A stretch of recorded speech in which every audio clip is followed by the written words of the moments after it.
Good evening, everybody. Good evening.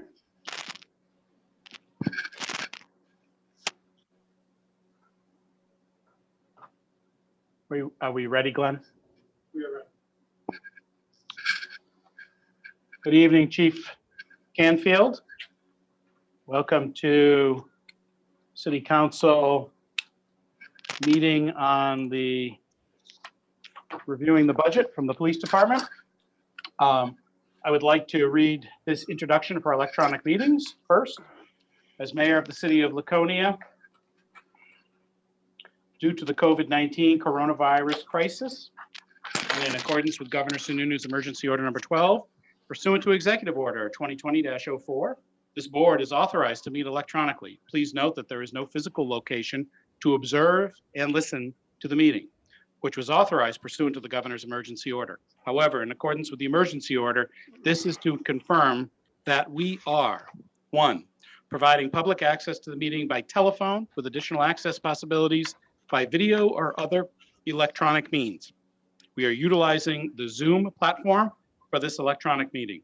All council members have the ability to communicate during this meeting through the Zoom platform, and the public has access to watch the live YouTube video at https://www.youtube.com/LaconiaNH. Listen to this meeting through dialing the following phone number, 1-646-558-8656, or participate by the Zoom app. Webinar ID 886-3938-2050. Password is 916676. 2, providing public notice of the necessary information for accessing the meeting. We previously gave notice to the public of how to access the meeting using Zoom, and instructions are provided on the City of Laconia's website at www.laconianh.gov. 3, providing a mechanism for the public to alert the public body during the meeting if there are problems with access. If anyone has a problem with their access, please call 524-3877, extension 249, or email at cityclerk@laconianh.gov. 4, adjourning the meeting if the public is unable to access the meeting. In the event the public is unable to access the meeting, we will adjourn the meeting and have it rescheduled at that time. Please note that all votes that are taken during this meeting shall be done by roll call vote. Let's start the meeting by taking a roll call attendance. When each member states their presence, also indicate whether there is anyone in the room with you during this meeting, which is required under the right to know law. City Clerk Cheryl Liebert, call the roll, please. Councillor Cheney. Here. Who's physically present? Councillor Brown. Is muted. Not anymore. Councillor Brown. Here and I'm alone. Thank you. Councillor Littman. Here and alone. Thank you. Councillor Haynes. Here. Physically present. Councillor Hamel. Here and alone. Thank you. Councillor Phelps. Here and alone. Mayor Hosmer. Physically present. Thank you. So Chief Canfield, with no further ado, if you would be so kind. Good evening, thank you, and thank you for having me here and allowing me to do this presentation tonight. Thank you, Mayor Hosmer and City Councilors and City Manager Scott Myers. Glenn, can you put the PowerPoint up?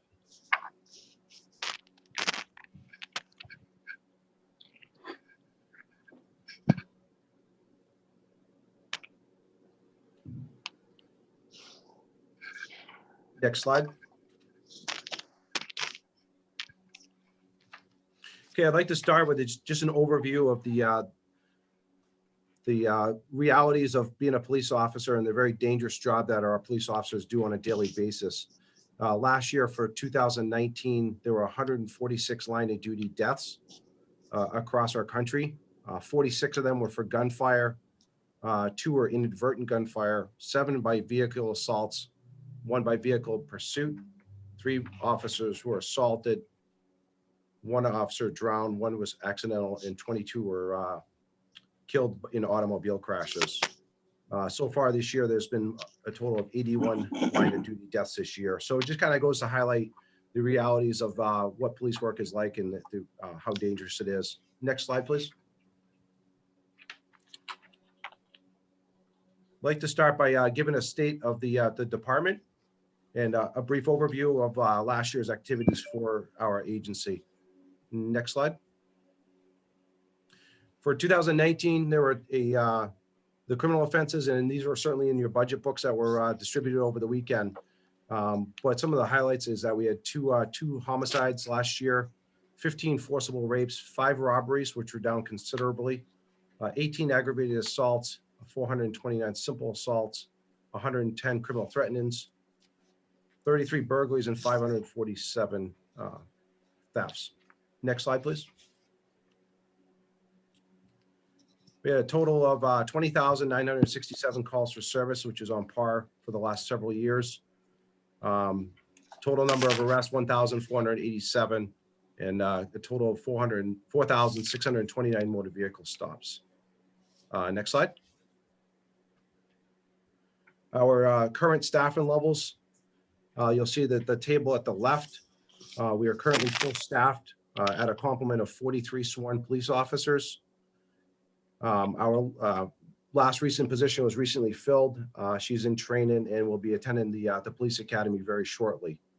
So we are currently full staffed, and we currently have one background that is completed and is set to for hire if the grant position goes through.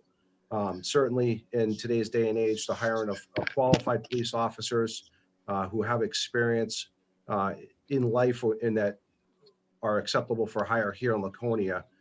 Certainly it's very tough to do this, and I'm very proud that we were able to achieve full sworn status and actually have somebody in the waiting as we move forward. Next slide. Certainly something we pride ourselves in is our CALEA annual assessments. Our 2019 annual assessment, we get reviewed every year, which culminates with a 4th year on-site review. The accreditation is conducted by the Commission on Accreditation for Law Enforcement Agencies, known as CALEA. It's an international credentialing association that credentials approximately 1,000 agencies out of 17,000 police departments across our country.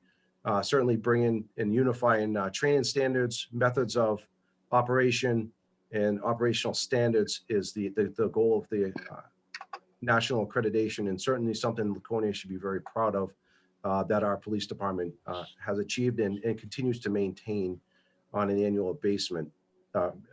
So the assessment process is an extensive ongoing self-assessment. It involves an annual remote compliance service review. They go in to check our files every year. And in addition to that, every 4 years, they do a site-based assessment review, as well as a final review and credentialing by CALEA. So we're essentially reaccredited every 4 years, as long as we maintain those standards every single year. So we just got our results back with 0 deficiencies out of almost 200 standards that were checked. So that's pretty proud.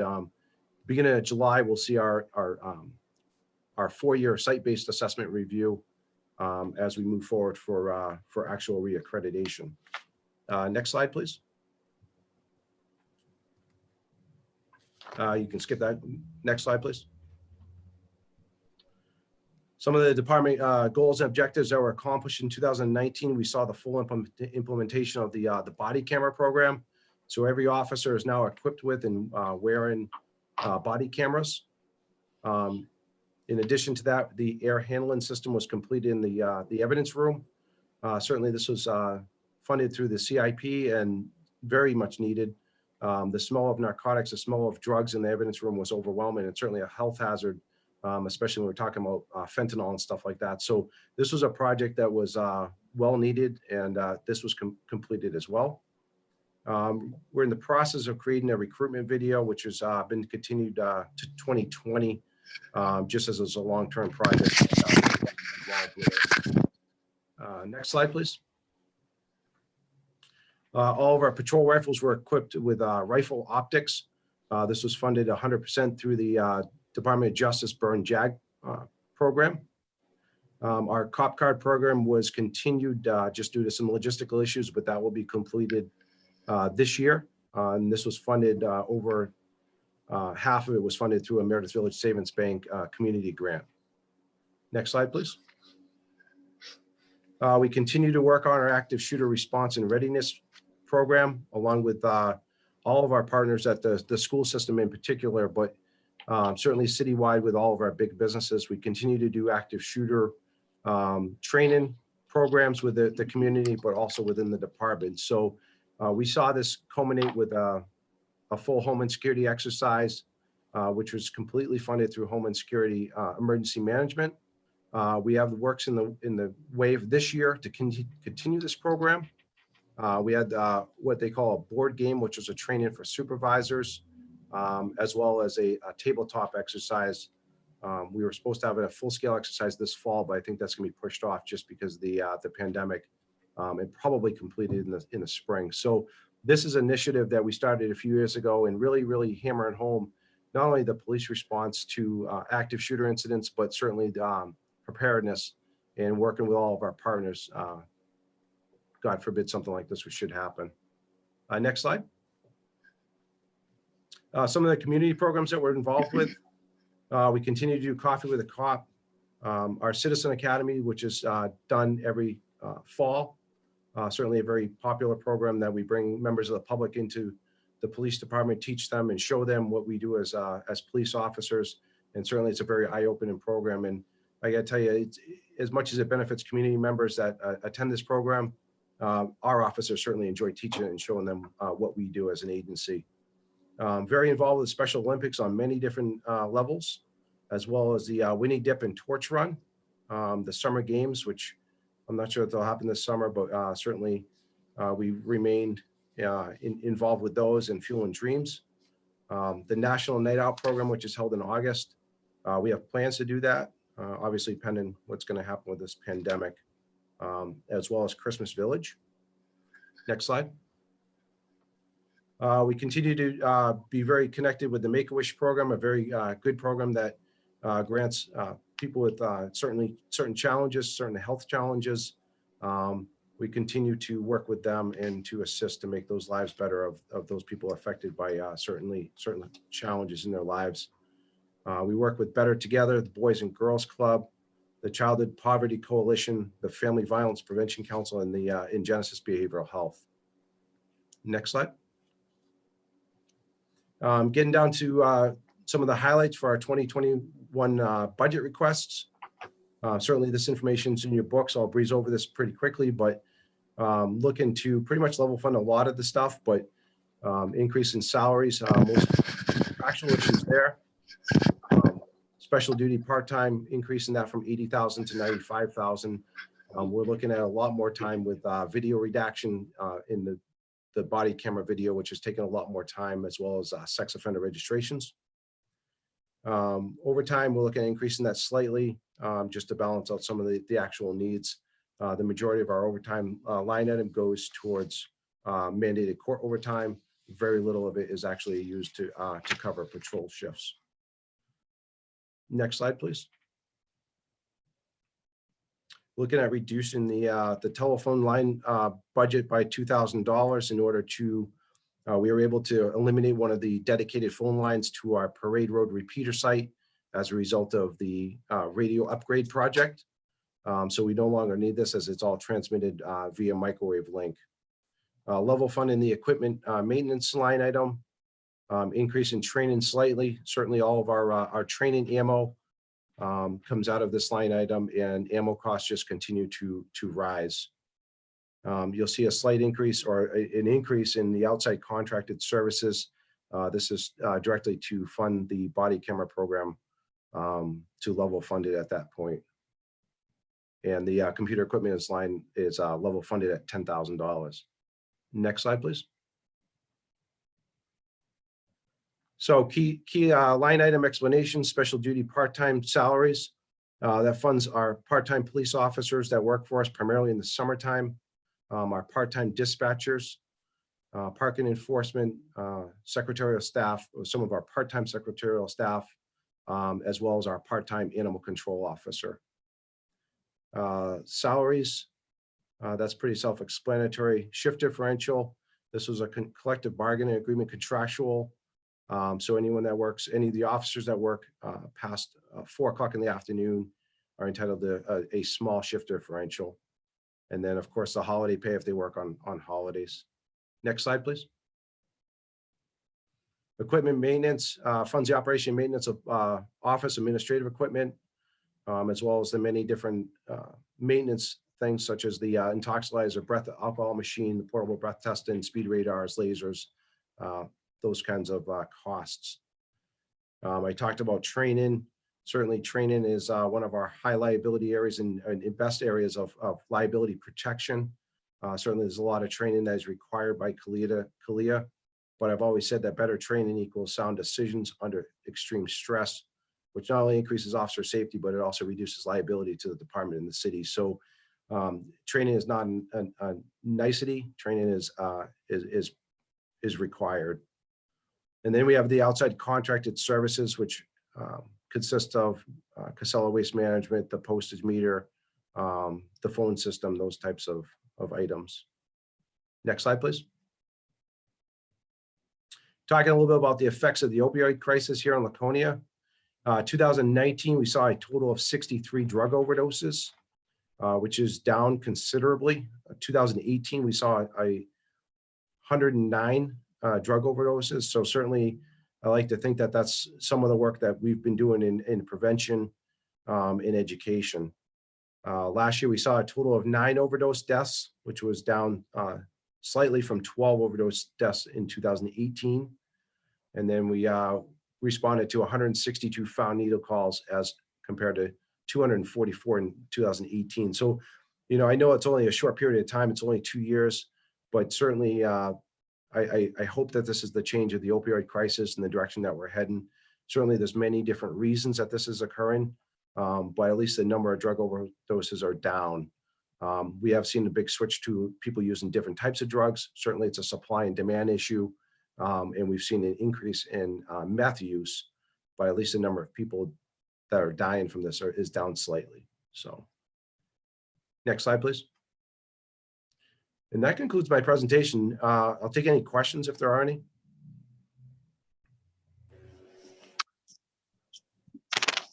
Hi, Chief. Thank you.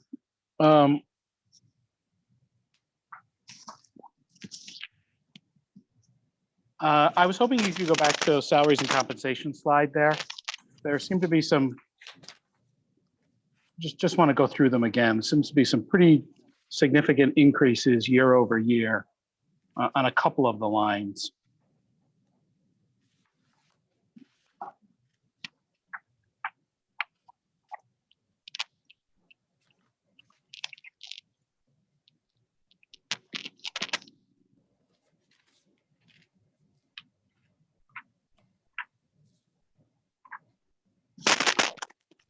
So right there.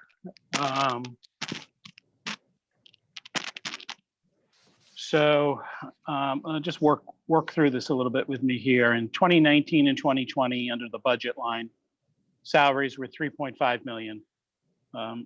So there's a slight increase, right, of less than $100,000 on your salaries.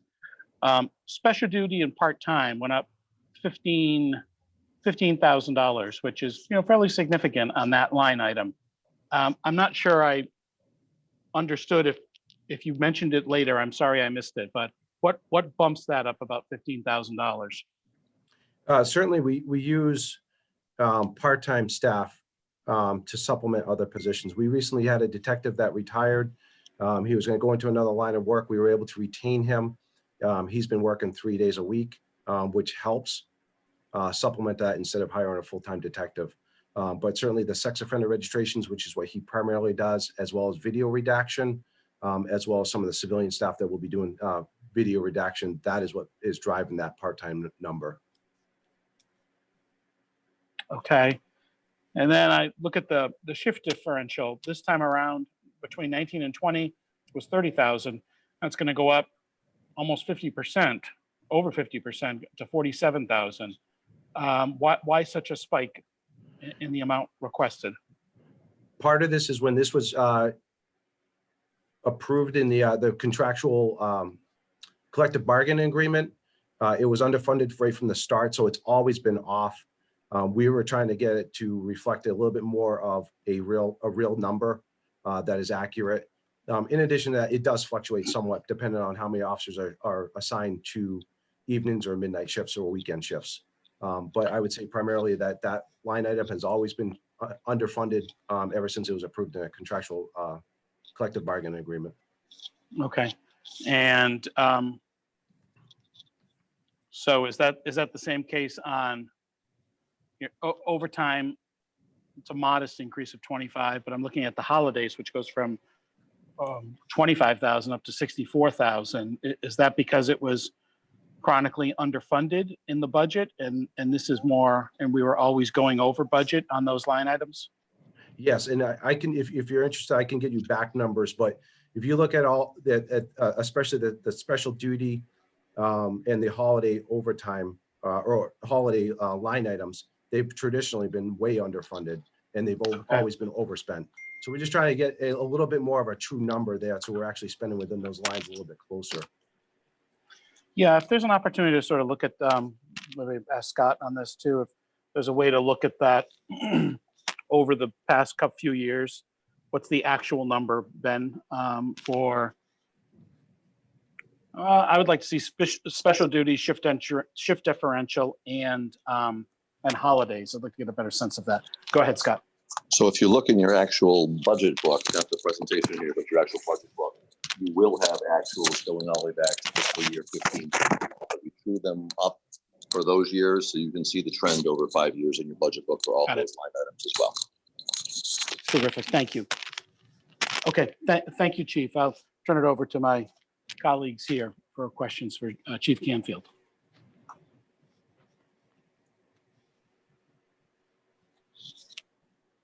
Councillor Haynes. You might be on mute.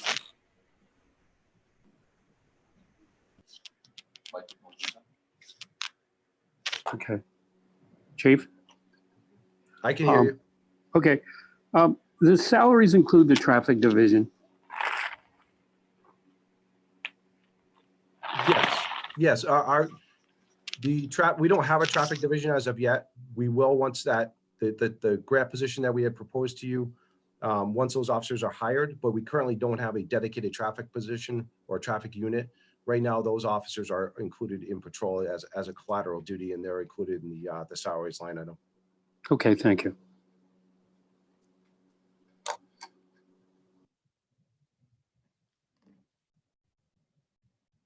Can I ask a question, please? Councillor Bounds. I think I'm directing this to both Chief Canfield and the city manager, but I'm just making sure that I understand that the increase in salaries is basically due to the new salaried position that we approved and applied for a grant. Is that right?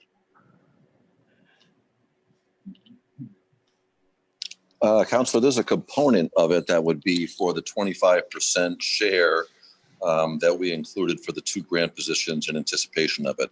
Some of that probably shows up in salaries, a portion of it may show up in health insurance, a portion of it may show up in retirement, because that grant could cover all aspects of salary and benefits.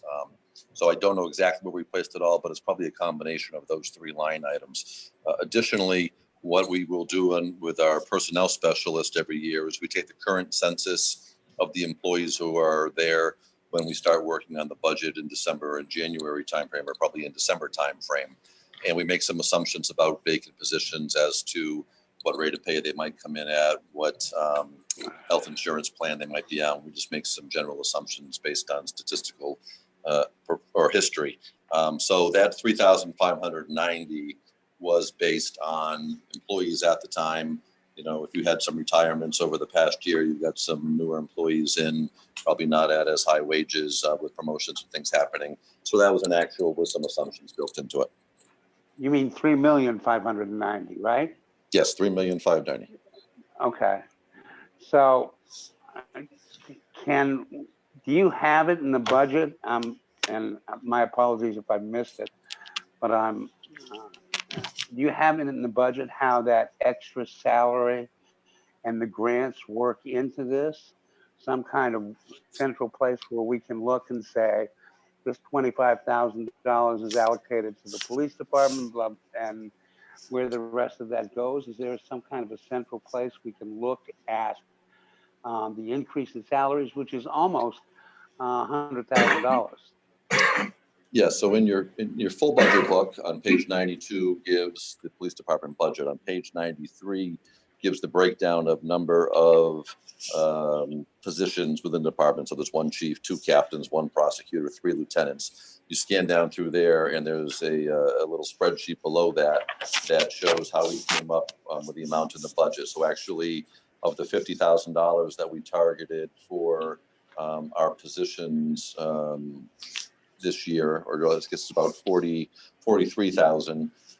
We had some money in salary, we had some money in retirement system, some money in Medicare, and some in health insurance. So that's all broken down for you right there on that page. So when I look at the 2021 COPS, the grant Yes. funded, I look at the 47,132. Is that the salary increase as a result of the hire of the additional officer? Or is that something else? Yes, that would be the full amount of what we would anticipate a starting police officer to be at. But again, we only needed to fund a portion of that locally over a 3-year funding cycle, I believe. So help me here, because I'm clueless. Where's the rest of it? Where do I track the rest of it? The rest of that grant. That's not in the salary benefits on page 93, is it? Yes, it's blended in there. So if you go to that first column, the cost per officer is $47,000 in salary, $13,000 in retirement, $683 in Medicare, and we said this is going to be a person on a single plan, so about $10,200 for health insurance. So we said the cost that we are eligible for reimbursement on is that $71,413. When you double that for 2 positions, now we're at about $143,000. And of that, we funded a portion of it with a breakdown that you can see of about, I forget if it was 25%, Glenn? 75 is paid, and we paid for 25. So we've built 25% in over those various components of salary, retirement, Medicare, and health insurance. I'll say, so the costs of the extra patrolman, I can look at the cost per officer and break that down in terms of the Medicare cost, the NHRS cost, the health insurance cost. Yep. And that's the total that we're talking about, 71,413.64. Per Right? officer. Yes, per officer, and we've applied for the grant for 2 positions, so you double that, so it's about $143,000. And of that, the grant covers 75%. So for this first year, we've plugged in 25% of that cost across those various line items. Okay. A couple of just general questions for the city manager. And I'm just looking at the reductions that you suggest as part of your budget, special duty part-time salary from 95, their request to 90, from what is it, overtime? Overtime differential and shift differential from about $18,000. And I just want a general explanation in terms of the way that you approach the budget in order to cut those requests to where they sit in terms of your recommended budget.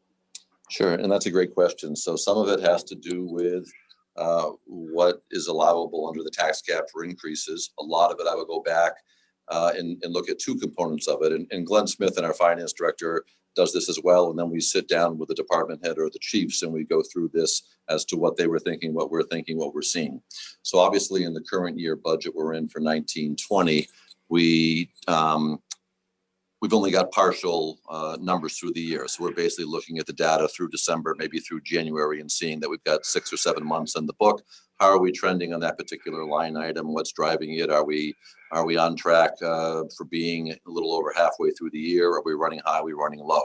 The other thing that I in particular will do is look at the 18-19 column, which is the actual. So that's the last full year that we have the full data for. And again, as I mentioned earlier, we track that back just in this budget book to 15-16. So you've got 4 years of actual trends, and then I'm looking at the current year-to-date numbers and seeing how they're trending. And it's really a conversation of, you know, what priorities there are, what available dollars we have to spend in the budget, and how it all shakes out at the end. So we do that on not only on the salary side, we go through the operational costs within the budget, we look at the capital projects that are proposed after the CIP committees come through. So if you're on your budget book and you go to page 92, you can see that the total increase requested for PD for salaries and operational and their vehicles through the internal service fund was $6,552,000. So that was up about $340,000 from the prior year. In working with Glenn, working with the chiefs and my rationale, I've taken about $40,000 out of various line items within that budget. And it could be as small as what the chief mentioned. You know, $2,000 came out because we didn't need a dedicated phone line anymore because of the new dispatch system. But a lot of it is figuring out what the need is, what's available, and how do I put the police budget together with every other budget in the city. Okay. One final question. I don't know if anybody can answer this, but I read reports about the New Hampshire State Police reporting a reduction in the number of arrests. I know that that the way this COVID-19 has affected everything, has affected travel and everything. Do you expect, or can we expect, any decrease or savings in patrol budgets or something similar as a result of the pandemic? And that's a general question, and I don't know the answer to it, and I don't know if you do. I will defer to Chief Gamfield to kind of give you an overview as to maybe what they were seeing when the pandemic first hit versus to what they're seeing a month, six weeks later, so to speak. Yeah, I mean, so certainly, you know, there's plenty of police work to do. We have the officers, they're working, they're still out on the street. So it's not gonna equate to a direct savings in salaries because they're still out there working. It doesn't mean they're not doing anything. They're still making arrests. Have we changed the way we've done police business? Have we changed the way we interact with people? We absolutely have. And we've made those operational changes in order to protect our staff, to keep them healthy and to keep them working. That doesn't mean we're not making arrests. It's changed as this pandemic has changed everything. You know, our officers are not going to court anymore. They're testifying via Zoom, but we're still making arrests. We're still out there, you know, providing high visibility patrol and doing those types of things. We're still training, albeit all of our training has gone virtual for the moment. We've pushed off some of the tactical training, but that will resume as soon as we can. But it's not going to equate to a direct savings in salaries because the officers are still out there working, just in a different variation. Okay. Thank you.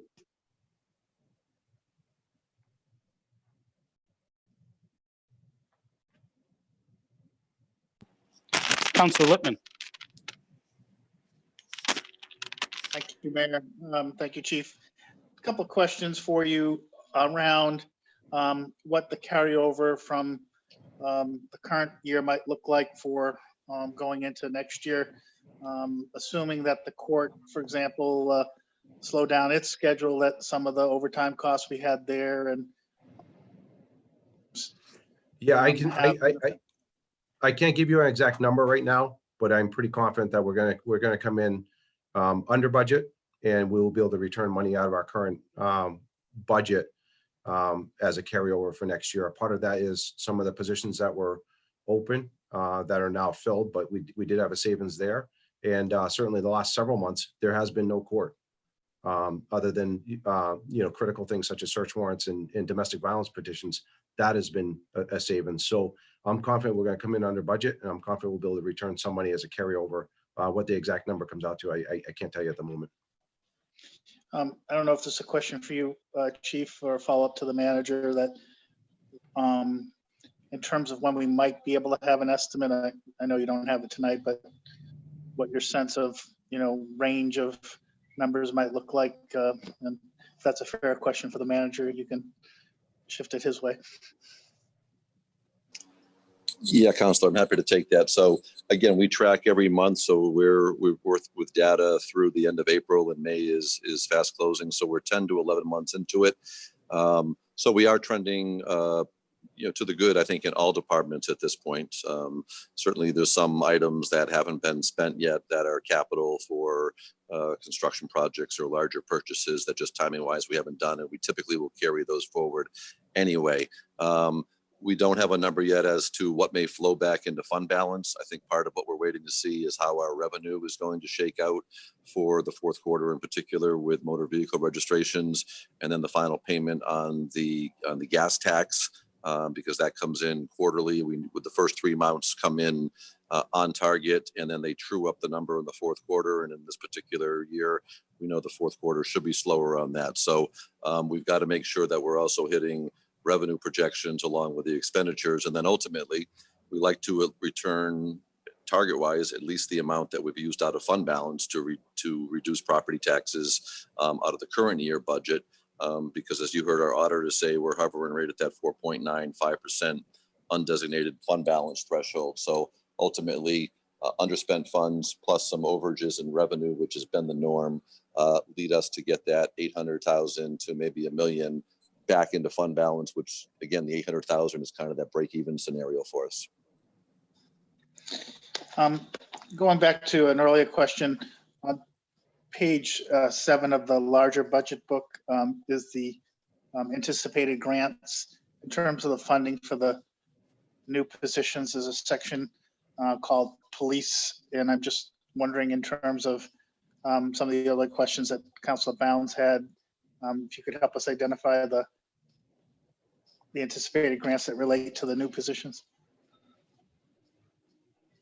So I don't think that grant was in this budget book when we presented it, because I think this was a little bit late in the cycle, and we didn't know there was a round, and/or when Councilor Cheney brought it forward, and the desire to create a traffic enforcement or a traffic division. So this came late to it and is not included in those particular line items. Those will tend to be more of our distracted driving, our speed enforcement, our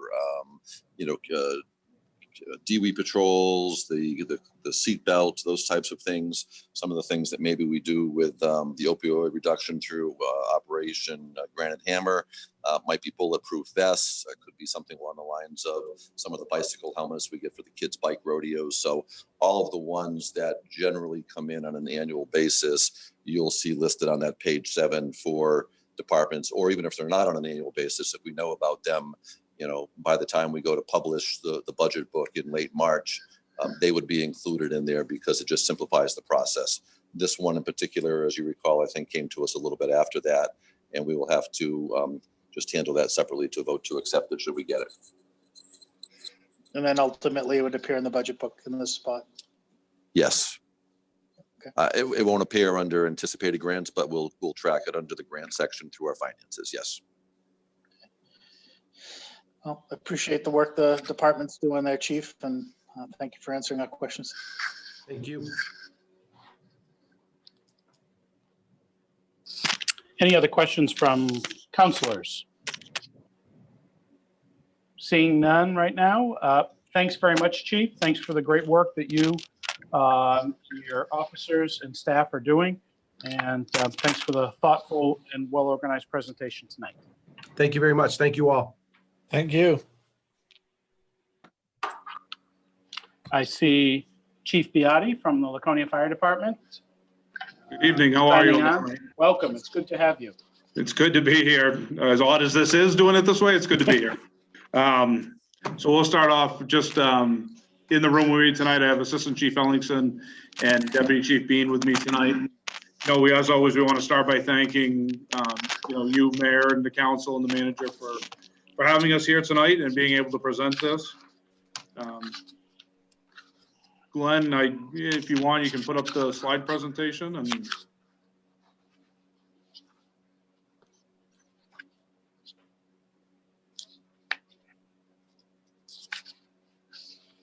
So I can tell you my first slide is easy to do. It's a thank you to all the men and women of Laconia Fire Department for everything that they've been doing this year. And as every year, you know, I'm constantly amazed. We can go to the next slide. I'm constantly amazed by how hard everybody works every day. And you know, I'm just so proud to be the fire chief here with everything that these men and women are doing. And, you know, as we went through all this year, even though this was last year's budget that we're talking about, last calendar year, with everything that everybody's doing right now with the COVID response, and between my full-time time and my call time, I have almost 30 years in the fire service, and I've never seen how we've had to deal with something as unknown as what we've been dealing with for the last 2.5, 3 months. So I can't say it enough how happy I am and how proud I am of everybody here. Next slide. A couple of positives to go through, and I know, you know, time's short, so I'll go through pretty quickly. But this year we did have 3 more of our firefighters go to recovery coach training. So it puts us at 4 total that went through it. And this is the group that works with our overdose population, specifically with our opioids. In 2019, we saw a decrease in opioid overdoses to 31. That compared to 106 in 2017. So a significant change. You know, and we're just one piece of this puzzle. We work closely with Laconia Police, the hospital, Partnership Public Health, Navigating Recovery Lakes Region, and, you know, a whole myriad of other agencies. And I think just everybody working together, we're really accomplishing some great things around here. Next slide. We had some personnel changes this year, which we lost Deputy Chief Riley to retirement. That makes a lot of changes within the department. Captain Bean was promoted to Deputy of EMS, Lieutenant Valancourt to Captain of the Weir Station, and we promoted firefighter Lewandowski to Lieutenant. We've had the chance to, had very few hires this year, but we did have some people completing probation or nearing probation. And just as of today, we were able to fill our vacancy, our last vacancy that we have with a paramedic, former student here. So he has a conditional offer. So really a positive thing for the department there. Next slide. We ordered the new engine 5 this year. That's slated to be delivered in January, February-ish of next year. We have not heard if they've been affected by COVID as far as their building. We'll see. The new ambulance was ordered, and that'll be delivered in September this year. We took delivery of the new boat, which this council approved us getting. And we also went out and we were able to secure grants totaling approximately $150,000 this year. It's actually going to be a little bit higher than that when it's all said and done, but all good positives that we've had throughout the year. Next slide. I'm not going to talk much about this tonight because we're going to talk about this a whole long time, I think, at some other meeting in the near future. But I just wanted to say that, you know, from my standpoint, and I think I can speak for many people in the city, that we've seen a very good response to this COVID pandemic throughout our city. We've had strong communications between the city departments and the school working together. We've had plans in place for years on how to react to this. And you know, although the plans have to change many times, those plans that we put in place for years have come to fruition. We've seen them work. We've had close communication with the city and the state multiple times, and of course we've had great public support from our citizens as well as from our elected and appointed city officials. When this is all said and done, whatever that looks like, whether it's soon or later, we don't know what end is going to look like. We'll work on a full report and we'll have a full presentation for you guys at some point, hopefully sooner than later. Next slide. Some of the progress on our goals from last year, we wanted to increase number of personnel taking outside training classes. That was going well. Unfortunately, it's decreased a little bit. Again, I hate to say it, but because of COVID, just because classes are being canceled. We have had we have a firefighter currently in paramedic school. With the passing of this next budget, we will plan on sending a second. And I am trying to work on some private funding for a third, but I'm not close enough to there to be able to say anything about that yet. It's still kind of preliminary in their talks. We did work through that letter of agreement for being able to bring in firefighters at a higher rate. We haven't had a chance to use it yet, but it's there, and that's a great thing to have in our pocket if we need to. I wanted more commitment on our increases in our capital improvement items and our infrastructure, and we've seen that. I showed that slide before of what we've ordered last year for apparatus. You know, that's big for us. It's big for the department. And I said from day one when I was named chief is that I wanted to build on our positive relationships, and that has never changed. I've never wavered from that, and you know, hopefully I think we're all in agreement that we're seeing those move in a positive direction. Next slide, please. So we'll get into some of our operational stuff. We did just over 4,700 emergency incidents last year. So that's people picking up the phone, dialing 911, calling for help. There was a decrease from 2018, which is our busiest year ever. But if you notice our incidents per day, they went from 13.7 down to 13 per day. So not a significant feel in the change of incidents that we were doing. Next slide. I'm not going to read through all these for sake of time, but you see that this is sort of a breakdown of our incidents that we had. 70% of it was EMS, which is pretty standard. That's 65 to 75% range nationwide for fire-based EMS. One thing I will point out on that medical and rescue calls, you see how many we did. And when you look at, we did almost what we would consider to be a critical patient per day. Patient who without our intervention is not going to do well. And, you know, it's one a day, but, you know, when you factor in all the other calls we do, that's a pretty significant number. Next slide. We did over 1,700 times last year. We did a call while we were on another call. These are the same numbers. These were derived from the operational trends report that I give to the city manager every month that he presents to you. And on this same slide, it shows that we had 7,100 apparatus movements. And what that is, and that's a 20 a day, what that is if we do an incident, or that no matter how many calls we go or how many pieces of apparatus we send, that's one incident. This is how many times we actually send a piece of apparatus out the door. So if you send 3 to 1 call, that's where these numbers would come in. One question that I always get and every fire chief gets is, why do you send so many pieces of apparatus to so many calls? And the answer truly is we don't. It seems like we do, but we don't. Last year, we handled 67% of our incidents with 1 piece of apparatus. 1 ambulance, 1 engine, generally the 2, sometimes the latter will take a call by themselves, but you know, so that number stayed low. That's pretty consistent over the last few years. I looked to see if it was trending up or down, and that 67% is pretty standard for our last 3 or 4 years. Next slide.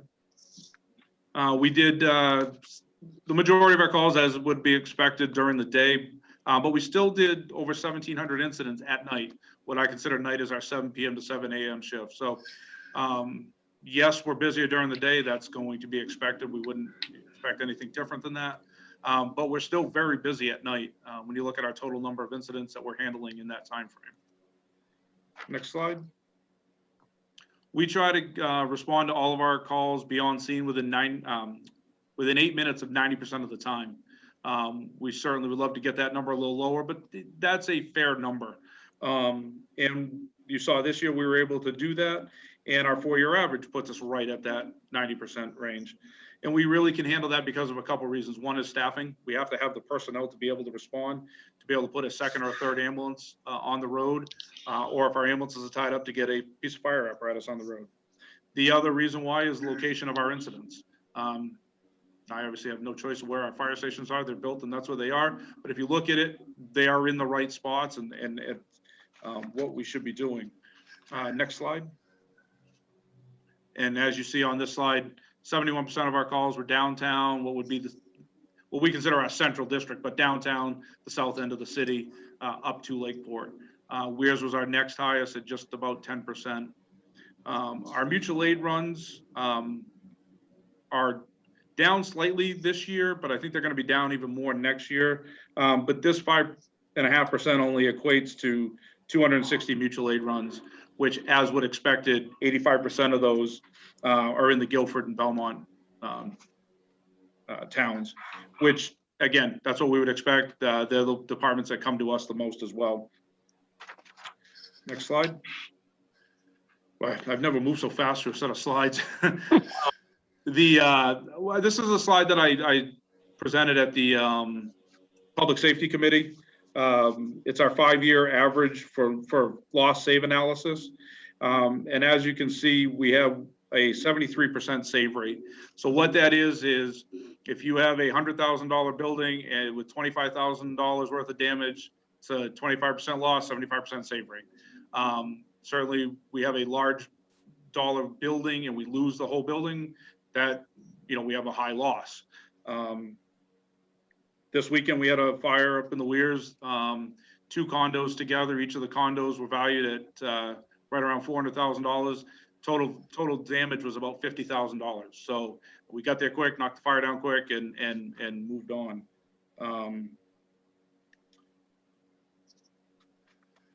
The 56% of all of our building fires are residential, whether it be single family or multifamilies. We have a high percent in multifamilies, which account for 74% of our loss. That's where we have the majority of our fires. Next slide. We did 1,980 inspections last year, either by Deputy Chief Raffo, who's our Deputy of Fire Prevention, or at the shift level. That was up 15% from 2018. We have been working hard to try to increase our multifamily inspections, and we've, over the years, we've had people in-house doing it. We've had, or we've combined with code enforcement to try to increase these multifamilies, and we're in a position now again where we're trying to work with the multifamilies through code enforcement in combination with each other. Next slide. The health officer duties are now being handled by Deputy Chief Bean.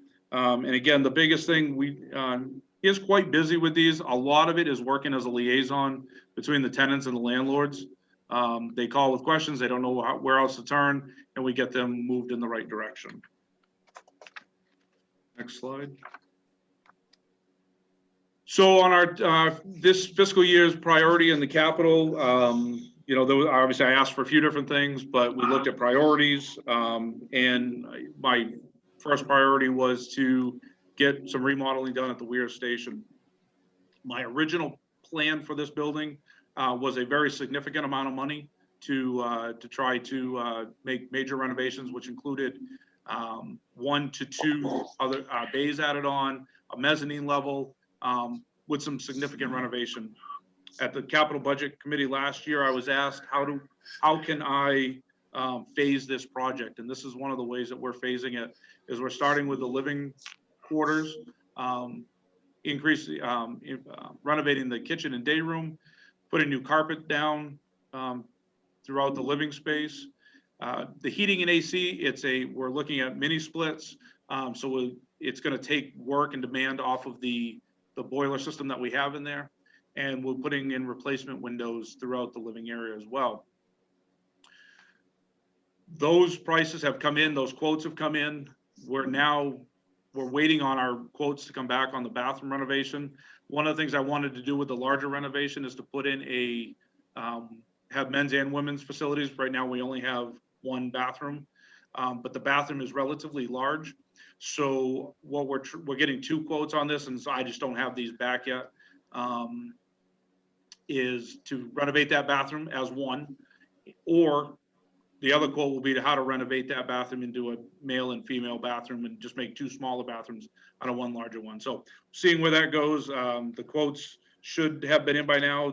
I was hoping they'd be in by now, but they're close to coming in. Next slide. Certainly on our future priorities for capital, you know, some of those smaller apparatus that we need to purchase, the forestry that I asked, utility pickup for down here. We'll need to replace a deputy's car within the next couple of years.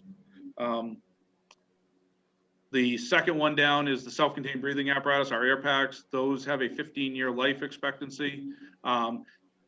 Originally, they didn't have their end life set on them yet. I know it sounds kind of odd, but they didn't.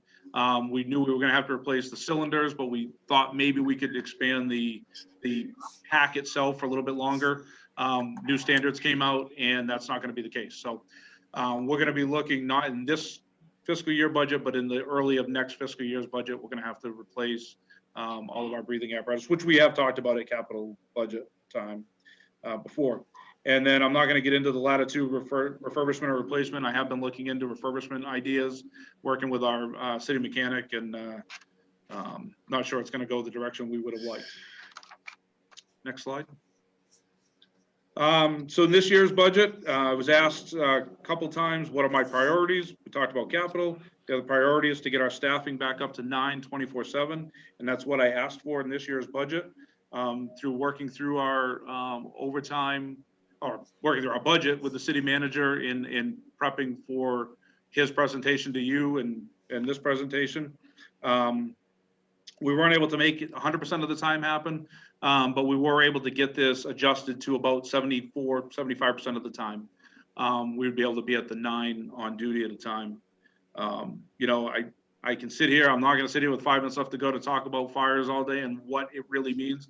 But I think we've all seen some fires in the weirs that we've had this year. We had one up on White Oaks Road where we only had 2 people responding to.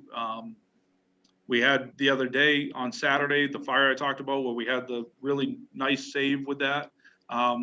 We not only had the 3 people in the weirs because it was Memorial Day weekend, so I put the extra on, but we had a 4th in there as well. The engine was tied up on another incident or handling another department duty. And our 3rd and 4th personnel with the Latitude went, and they were the first there, and we made a very nice save. The increase to regular salaries are just contractual increases, nothing special there. In our fiscal year budget for the fire, not the EMS, but the fire side, on the what I call the bottom section of the operational side, the biggest increase that you'll see is a $4,000 increase in Lake Street and Newton Fire Aid fees this year. It's all going to capital radio upgrades and increase in our hazmat team participation. So all really good stuff this year for a short amount of money. On the EMS budget, the ambulance budget, the only real change other than some contractual stuff and some increase in the shift coverage is we decreased the, again, what I call the operational side by just under 4,000. And on the motorcycle week special revenue account, we decreased salaries by $2,000. Next slide. That should be it. So I know we're time short, but with that, over to you guys for the mayor for questions. Chief, thank you very much for your presentation. And I was going to mention the work that you and your staff did in the weirs this weekend. I guess sometimes you just get lucky, don't you? You've got the right number of people in the right position, and what could have been almost $1 million property loss there, never mind the loss of human lives possibly or injuries. You all saved it. So great job. Thank you very much. It's all about the right equipment and the right staffing. And, you know, I joked around, by the time I get there, I just get in their way. So, you know, they did a great job. And they handled 2 other, well, we weren't able to, but we had to have mutual aid 2 other incidents in the weirs at the same time during this weekend, doing as Simon's the fire. So thank you for those words. Sure. So I will open it up to the other councilors for questions right now of Chief Biati.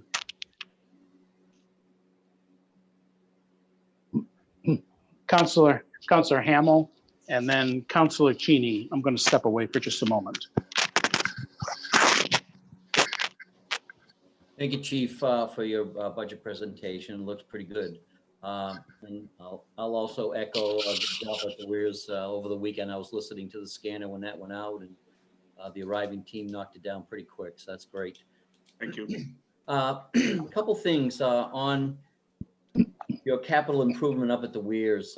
In the budget was like $60,000. Yep. dedicated to the Weir Station. And we moved that into an area where we can bring it back.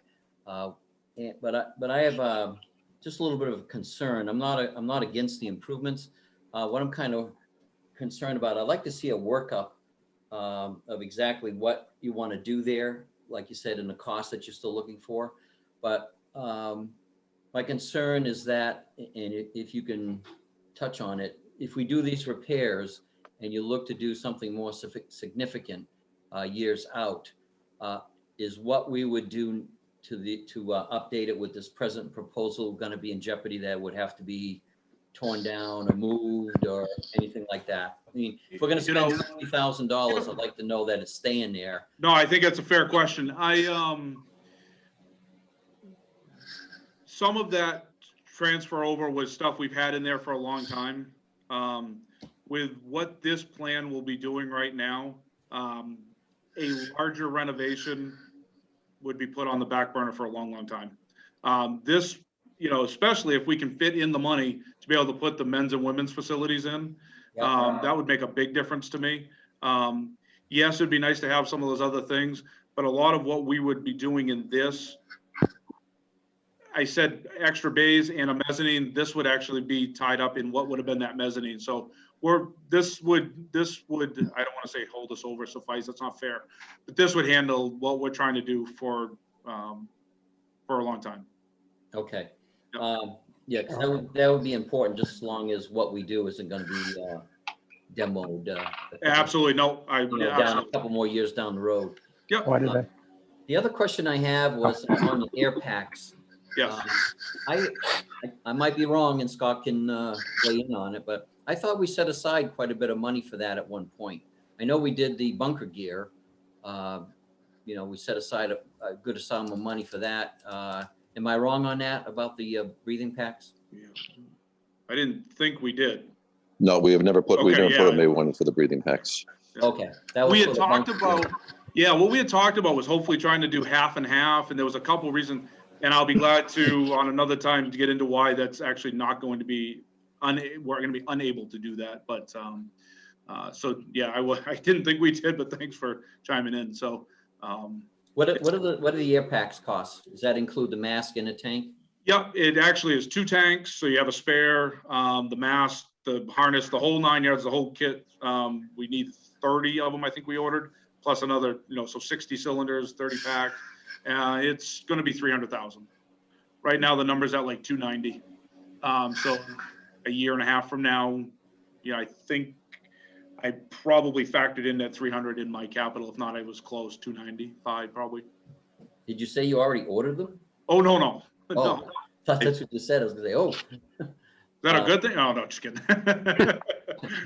Okay. The other question I have, obviously, bike weeks are put on hold. Yep. And they do the Macros run to help support your watercraft for the year. So what do you think is going to be the cost to the city on that by not having the Macros run? I don't know what you usually get, so. They are planning on running the Macros run the first Saturday of bike week, whenever it is. Well, what I'm saying is, what if that doesn't happen? If it doesn't happen and we don't get this year, the money that we put into the watercraft type stuff and the training, if we missed a year, I wouldn't be coming to look for city money on that. Okay, Yep. very good. All right, thank you. I might have another question, but I'm good for right now. Perfect. Thank you, Councilor. Councilor Feeney? Chief, I think we've had some discussions in the past, and I wonder if we've made any progress on wireless fire alarms. Oh, so that was very high in my plan. And I'm going to be totally honest with you, over the last 3 months, I have not had a chance to work on it all.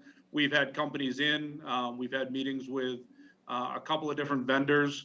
I think we're moving in the right direction.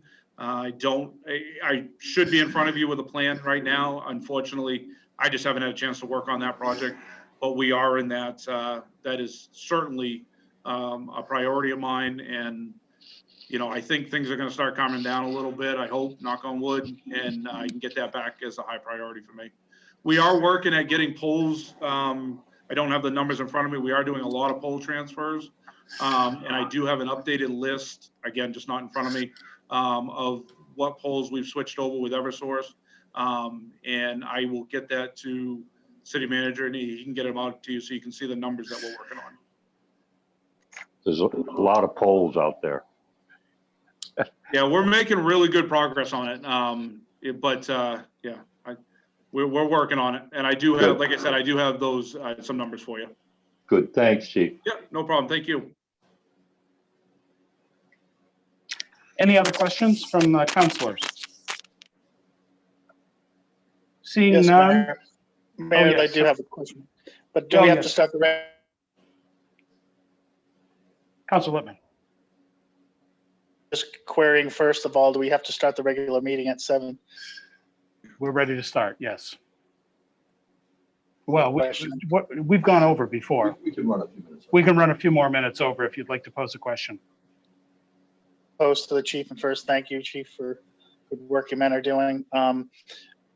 In terms of what you see as your carryover perspective going into next year based. I didn't catch the whole question, but I caught the carryover. Yeah, so I will have some carryover. Again, as we're still trying to work out sort of that, some of that end of the year stuff. I do know that I have carryover. I have things that I have to pay for. Well, I'll give you an example. I haven't been able to get firefighter physicals in the last 3 months because not being able to go to the hospital. So I'll be carrying that stuff over. I've got some EMS training money that was earmarked for the paramedic student that was in school last year, who should have been able to use some of that already this year, but he can't because the schools have, you there's only so much you can do with the school because of COVID. So I do have some, those are smaller number carryovers, but I do have some carryover into next year. Just still working through those as we get, I kind of know where we are through April. We'll see how we are through May with, within a week.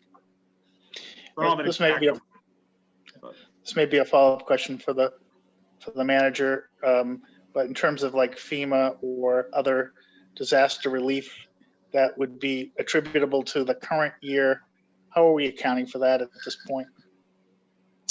Oh, that's a great question, Councillor. So there are multiple sources of reimbursement out there, and we've been getting guidance that now we have to use FEMA first. And there was a little bit of hesitancy from communities to do that first, because right now the FEMA reimbursement declaration is only at 75%, whereas our share of the CARES Act, of the CARES grant money of the $1.25 billion that came into the state was about $394,000 for the city, again, for similar types of expenses that we could reimburse ourselves 100%. So we had some clarification that we were required to use FEMA for anything that was FEMA eligible. And then late, it wasn't last week, I think it was the end of the week before, there was an announcement from the White House that said that we can use the CARES money to backfill the 25% that we're not getting reimbursed from FEMA should it stay at the 75% level, where prior to that, we were not allowed to use one federal program to backfill a gap in another federal program. So that was positive news. What we will be doing is we're tracking, there are some timeframes for submittals. Glenn Smith, our finance director, is tracking them, and I believe we have the first submittal going in sometime through expenses at the end of May, I believe, or okay, so we've got a preliminary in for FEMA. If we do get rejected from some there, we can always turn around and request that those be reimbursed from some of the other sources. There was a fire-specific source. There was an EMS revenue-specific program. There's a justice program through police. And again, the two federal ones, and there could be something else coming down the pike. Anything that we're waiting on reimbursement, we certainly can book it back to this fiscal year in order to make ourselves whole on that. So we've got a good system. We've had all departments tracking expenses from the day this was announced. We've been on top of it so that we're not going back and trying to play catch up on that. And just one other thing, it might be an interesting wrinkle, and we don't know how this is going to play out. And it's not just for fire or police. It really could run across all departments. And that is, we've had a lot fewer vacation days being taken by our employees since this pandemic started. So if you think about it, nobody really took April vacation to go to Disney World this year or go on a cruise. No one is probably taking vacation, in June or July to go to a resort or go to an island or go wherever because things are still shut down. So we're still going to have that obligation on the books for people who are accruing vacation time and will be entitled to it. It may just be a situation where we end up with a lot more people taking vacation that is due to them in the next fiscal year and very little this fiscal year. So that may be one thing we want to look at in working with our carry forwards is not so much carrying it forward to do something else, but almost build it up as the accrued leave account when we have a large retirement payout. We could end up with a lot more people requesting vacation after July 1st if things happen to loosen up a little bit and they're able to go enjoy themselves. So that's something we're looking at, and we don't know the impact right now, but I can tell you across all departments, there's been very little use of vacation time and personal days. One follow-up, with respect to the ambulance service, did we receive a distribution for the Medicare component? And if we did, what are our obligations with respect to the billing side there?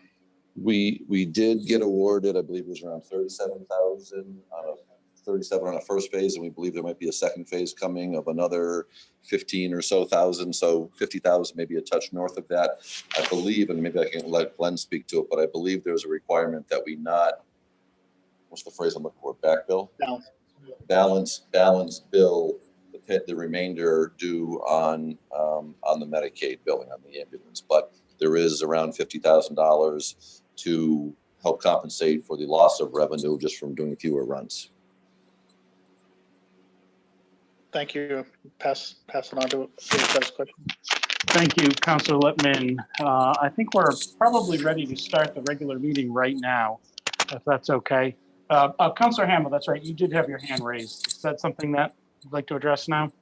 Yeah, might as well. It goes to the fire alarm system, Chief. Are you looking at to make the commercial businesses maybe go get it on their own, like ADT or something like that, where we will not have to be responsible for it? Yes. Yeah. That's the ultimate plan. There's a couple. My goal is to have a couple of systems that they can choose from. But they would be their own contract, their own payment bill. Yes. So very similar to a system like that. Okay, great. And we keep the municipal buildings kind of like what they are now. We would end up putting the municipal systems on this type of system because we'd be able to get rid of the entire wiring throughout the city. So it would be on a wireless, basically a cell service. Okay, great. Thank you. Yep. Chief, I want to thank you for your presentation tonight. Very nicely done. We look forward to following up on this and working closely with you over the next couple of months. Thank you all, and have a good night. If you have any questions, please feel free to reach out.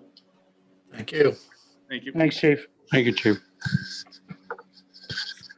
So if I can, the hour being 7:13 on May 26, 2020, I'd like to call to order the City Council meeting, City of Laconia.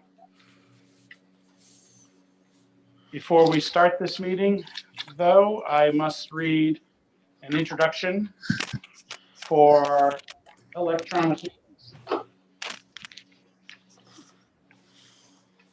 As mayor of the City of Laconia, due to the COVID-19 coronavirus crisis and in accordance with Governor Sununu's emergency order number 12 pursuant to Executive Order 2020-04, this board is authorized to meet electronically. Please note that there is no physical location to observe and listen to the meeting, which was authorized pursuant to the governor's emergency order. However, in accordance with the emergency order, this is to confirm that we are, 1, providing public access to the meeting by telephone with additional access possibilities by video or other electronic means. We are utilizing the Zoom platform for this electronic meeting. All council members have the ability to communicate during this meeting through the Zoom platform, and the public has access to watch the live YouTube video at https://www.youtube.com/LaconiaNH. listen to this meeting through dialing the following phone number, 1-646-558-8656, or participate by the Zoom app. Webinar ID 886-3938-2050, password 916676. 2, providing public notice of the necessary information for accessing the meeting. We previously gave notice to the public of how to access the meeting using Zoom, and instructions are provided on the City of Laconia's website at www.laconianh.gov. 3, providing a mechanism for the public to alert the public body during the meeting if there are problems with access. If anybody has a problem concerning access, please call 524-3877, extension 249, or email at cityclerk@laconianh.gov. And 4, adjourning the meeting if the public is unable to access the meeting. In the event the public is unable to access the meeting, we will adjourn the meeting and have it rescheduled at that time. Please note that all votes that are taken during this meeting shall be done by roll call vote. Let's start the meeting by taking a roll call attendance. When each member states their presence, also state whether there is anyone in the room with you during this meeting, which is required under the right to know law. City Clerk Cheryl Habert, who has joined us here at City Chambers, I'd ask you to call the roll. Councillor Cheney, Here. physically present. Councillor Bounds, Here, and I'm alone. Councillor Littman, Present and alone. thank you. Councillor Haynes, Here. physically present. Councillor Hamel, Present and alone. thank you. Councillor Felch, Here and alone. thank you, Mayor Hosmer. Physically present. Thank you, City Clerk. Prior to going any farther, I'd like to salute the flag, and I'd ask Councilor Cheney to lead us in the Pledge of Allegiance.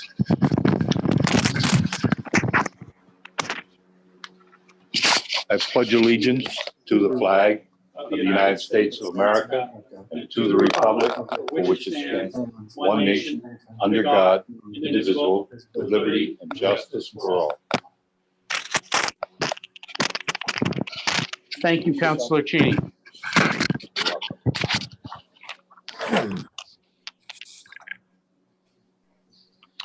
Also joined at council table tonight is City Manager Scott Myers, and wearing his usual 2 hats, we have Glenn Smith, who is not only the Finance Director, but our IT professional on hand tonight.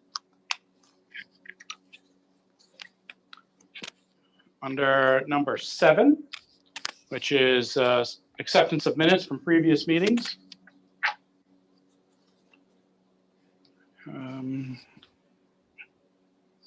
The first minutes that we will seek to accept is the special budget meeting minutes of May 11, 2020. Minutes of the meeting were distributed to the City Council on Thursday, May 14th, 2020. They were prepared and submitted by Cheryl Hebert, City Clerk. With no corrections or changes submitted to the clerk, the minutes will be accepted as distributed. 7B on our agenda is the regular meeting minutes of May 11th, 2020. Minutes of the meeting were distributed to the City Council on Thursday, May 14th, 2020. They were prepared and submitted by Cheryl Hebert, City Clerk, and with no corrections or changes submitted to the clerk, the minutes will be accepted as distributed.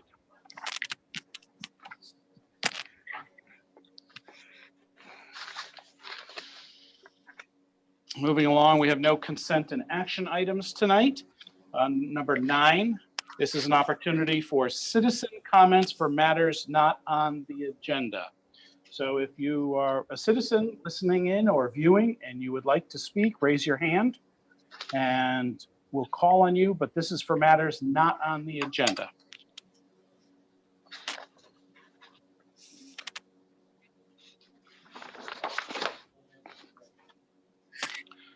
Seeing no hands have been raised, we will progress to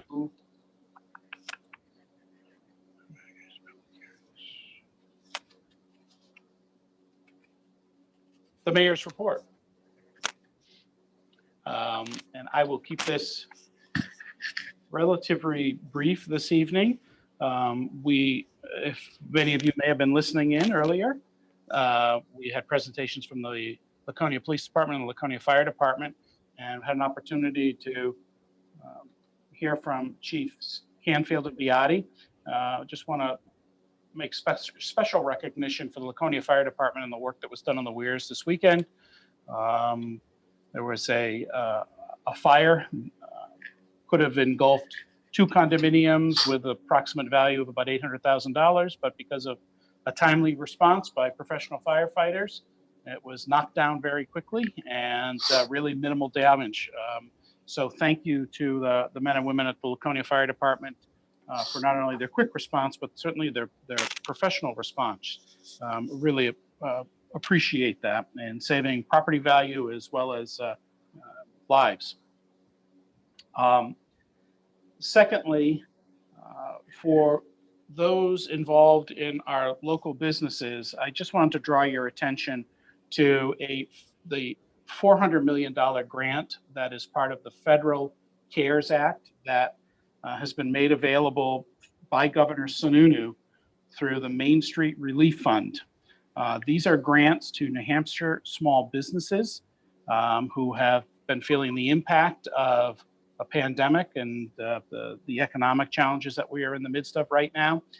But the deadline to put your pre-qualification form in is Friday, May 29th.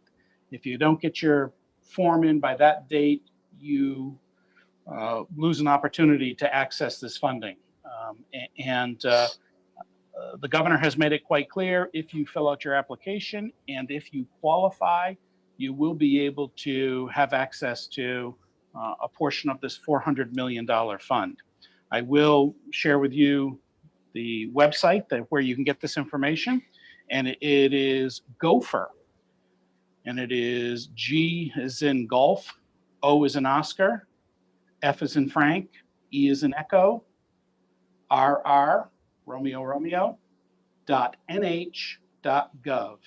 That's gopher.nh.gov, GOFERR.nh.gov. So I encourage local businesses to please take advantage of this opportunity. Certainly, it's great to see as we have a phased-in opening of our economy here locally that our restaurants are open for outdoor seating. So it's been, I encourage all of those listening in to, if able, please take advantage and support these men and women who have been struggling with this pandemic and the lockdown, but they're coming back. So anything anybody can do would be greatly appreciated. That will conclude my mayor's report this evening. The next on the agenda is number 16, which is committee reports. Do we have any committee reports?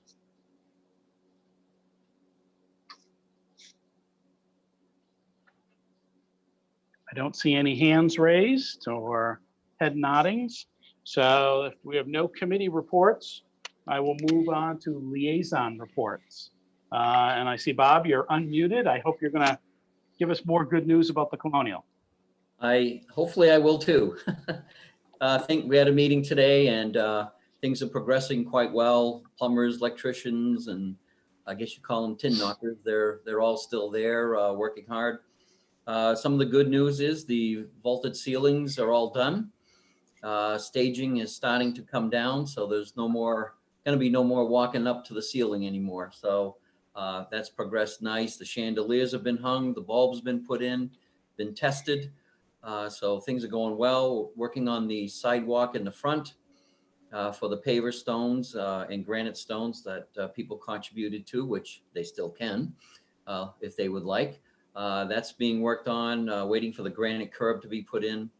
Work on Canal Street continues. The main gas service is being installed. So things are progressing very well. As far as budget, let's see, this was probably at least 2 weeks ago, maybe 3. We are about 35% completed with a 32% expenditure on the budget. So we're trending well for right now anyway. Thanks, Councillor Hamel. Thanks for your assistance and your oversight on this. These are really exciting times. If someone wanted to make a contribution and maybe get a paver stone, how would they do that?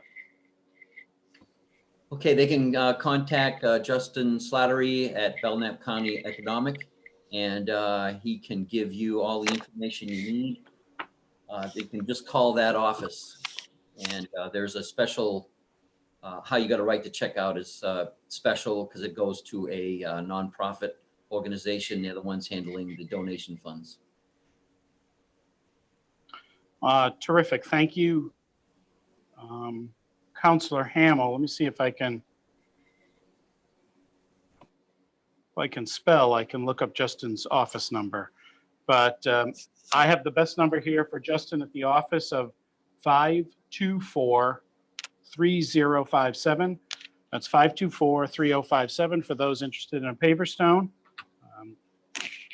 The holiday's just around the corner. It makes a nice gift, Bob. Absolutely, and that is the correct number. I was looking it up while you were, yeah, all the contributions we can get would be helpful. There are some items that are not in the budget that we'd like to have them in the budget. So anybody that would like to kick in, we won't refuse it. Terrific. Bob, any idea when the marquee will be returned? Do not. They're working on it now, but I'm not sure exactly when it's going to be returned. I would say it's probably towards the fall. Okay. All right. Thanks. Okay. Any questions for Councillor Hamel, the Colonial Theater? Okay, seeing none, it's still an opportunity for liaison reports from any of the other councillors. Seeing none, let's move on to number 18. This is an opportunity for citizens to comment on current agenda items. And I'll pause here and wait for someone to raise their hand. If someone wants to speak on anything on the agenda tonight, now would be the appropriate time.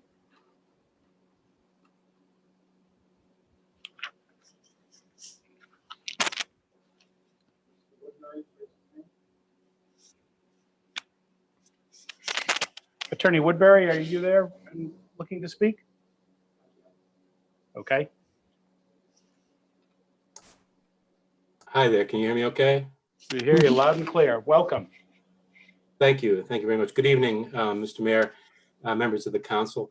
I just wanted to... For those listening at home and don't know you, perhaps introduce yourself. I'm sorry. This is Bill Woodbury. I'm an attorney with Norman and Cheney and O'Neill, and I represent the Dive LLC. And I just wanted to advise that I was present, and there are dive related items at 20B and C, and that I'm available to answer any questions anyone may have when those are discussed.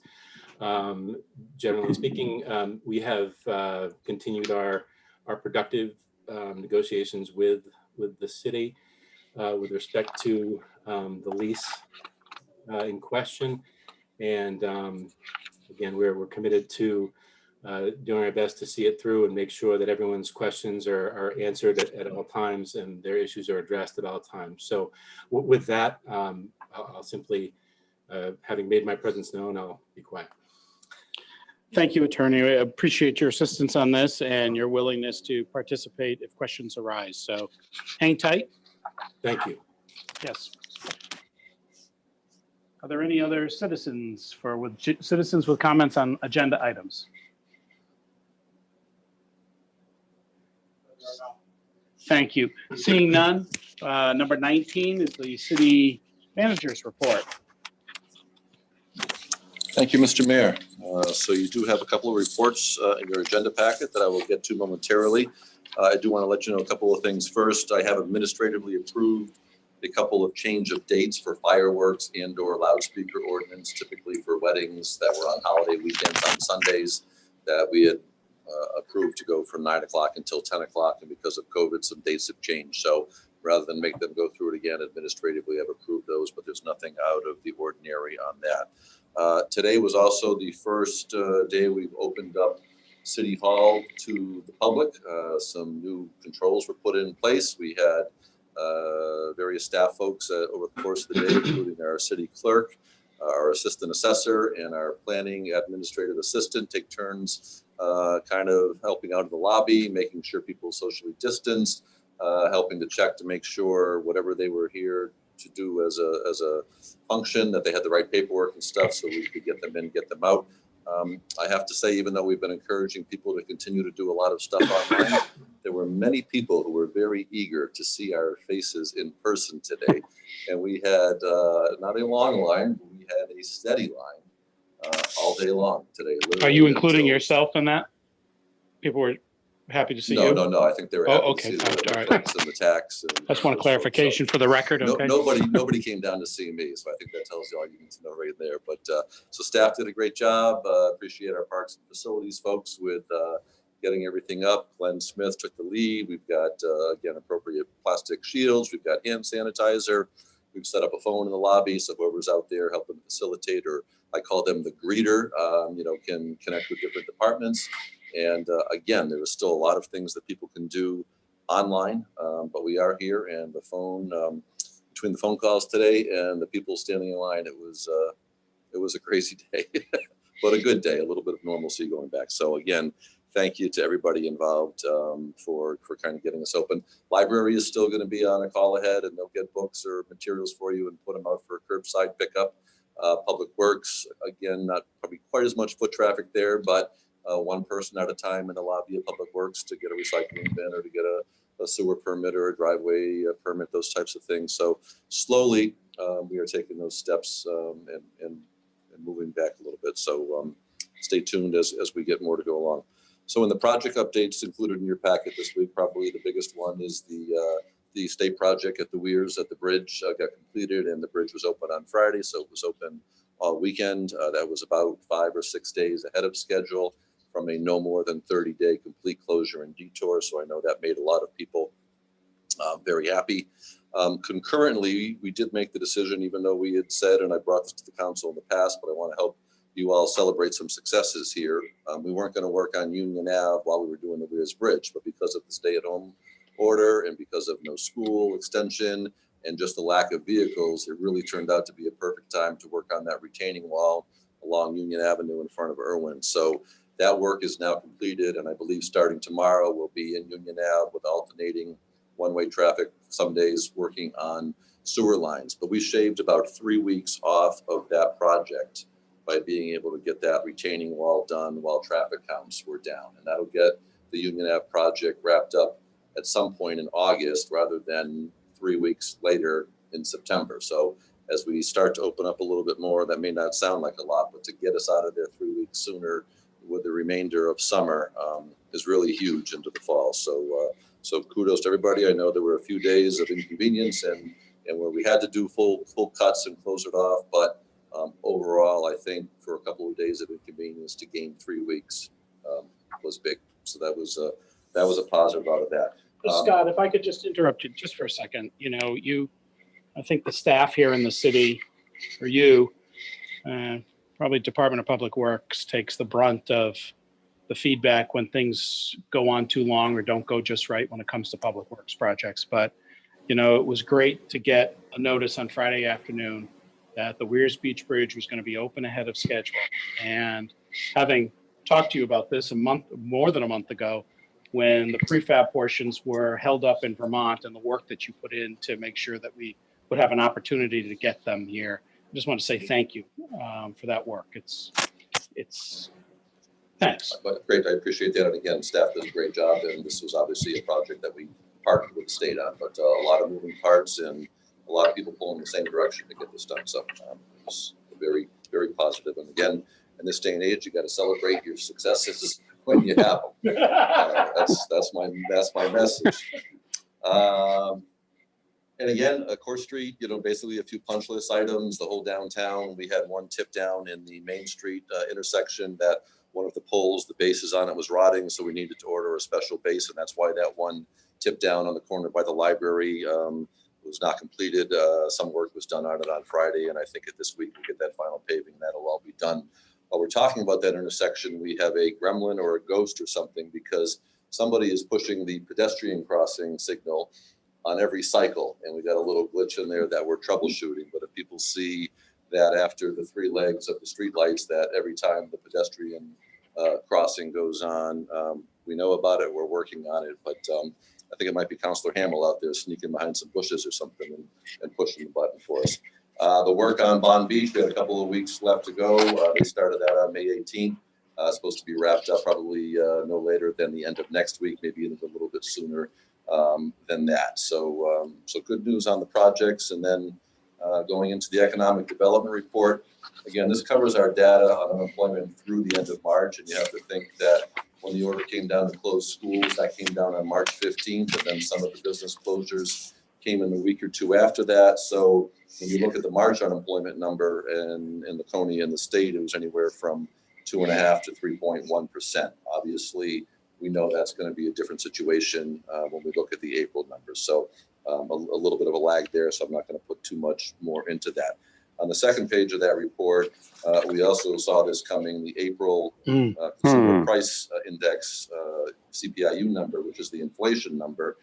We knew things had slowed a little bit in March, mainly with energy, but when the economy shut down, other than really food, and food meaning grocery store food versus restaurant pack or bulk and livestock and that type of stuff, the CPI number for April at 0.3%, a significant drop. So 2 months ago, inflation was running 2.3%, then it dropped to 1.5%, and now it's down to 0.3%.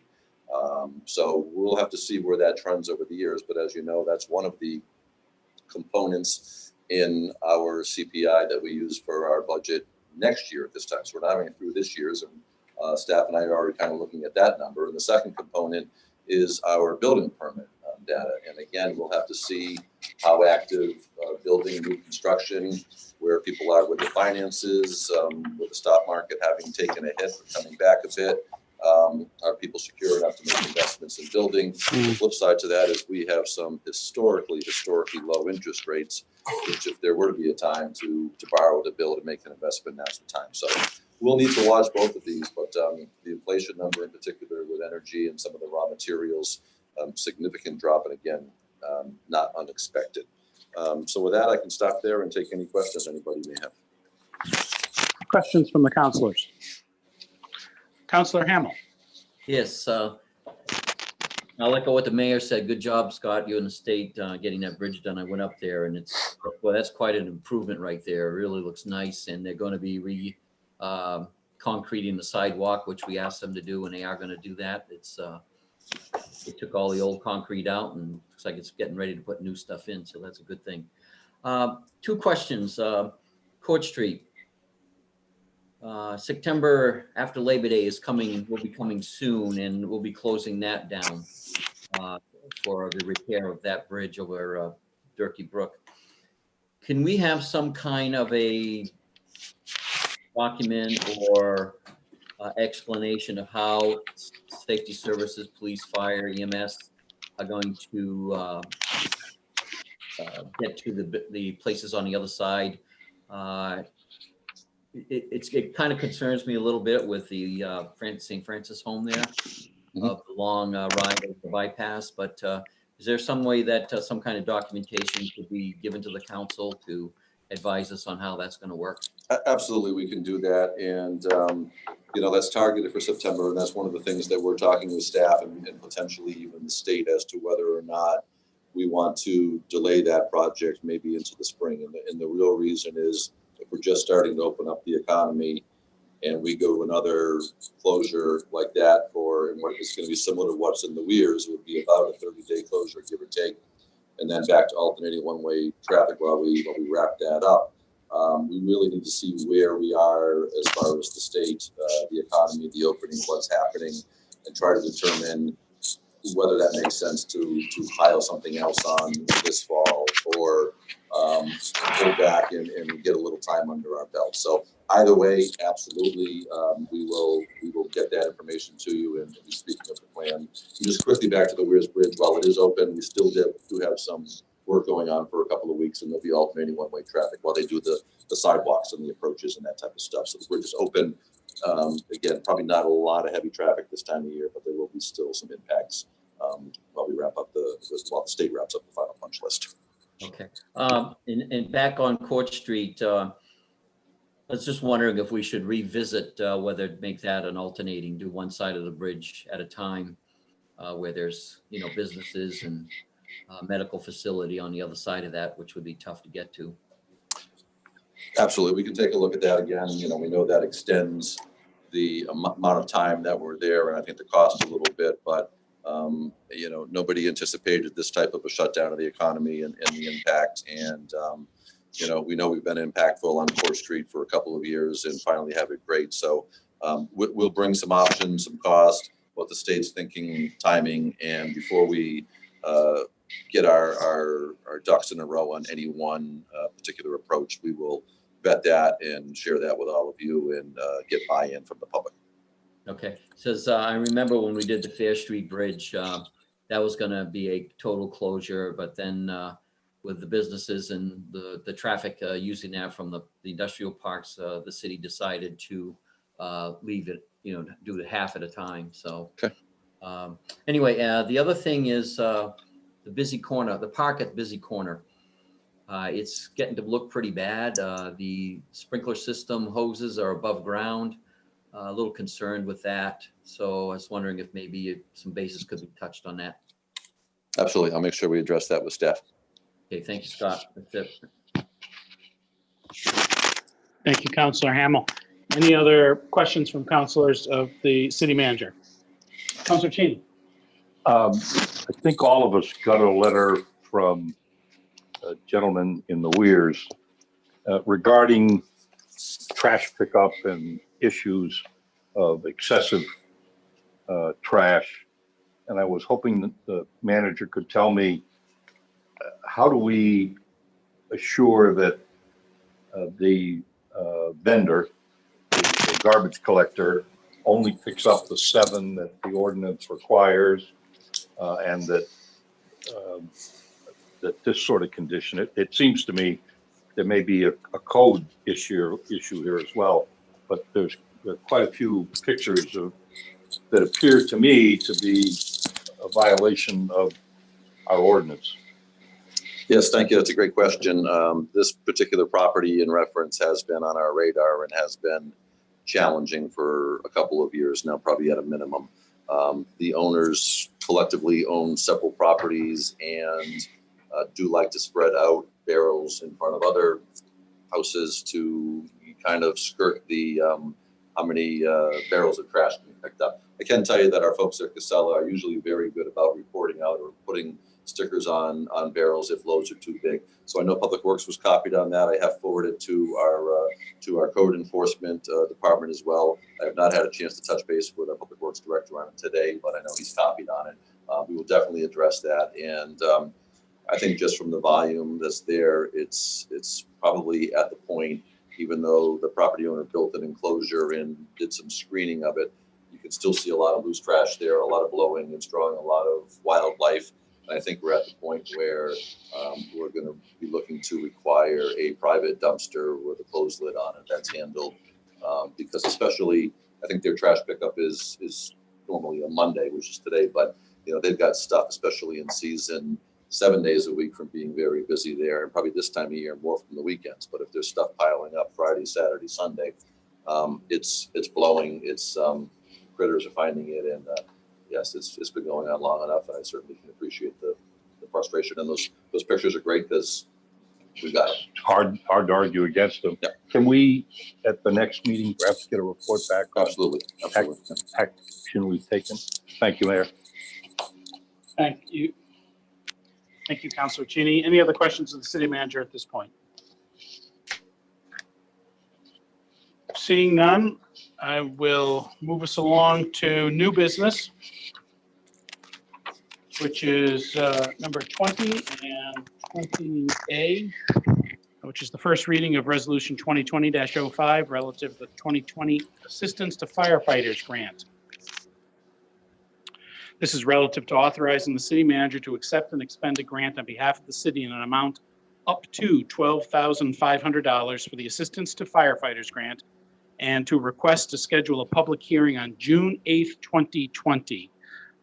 As some background, the fire department has applied for an Assistance to Firefighters AFG grant to purchase 2 Clorox Total 360 system sprayers. These machines are electrostatic disinfection sanitation systems for multiple viruses, including the coronavirus COVID-19. This will be particularly useful for decontamination of the ambulances as well as other apparatus and inside the stations. We should be notified the acceptance or denial of the grant within 2 to 3 weeks. Total requested through the grant is $12,500. The fiscal impact to the city is a community match in the amount of $595.24. It also seems to me if you've got the ability to use a machine like this, you can turn a unit around quickly as opposed to taking it out of service to be for this extensive decontamination. Staff recommendation is to approve the grant if awarded by FEMA. This report was submitted by Chief Kirk Biotti. So I'm looking for 3 proposed motions. The first one is to waive the reading of this resolution in its entirety and to read by title only. So motion made by Councillor Cheney, seconded by Councillor Haynes.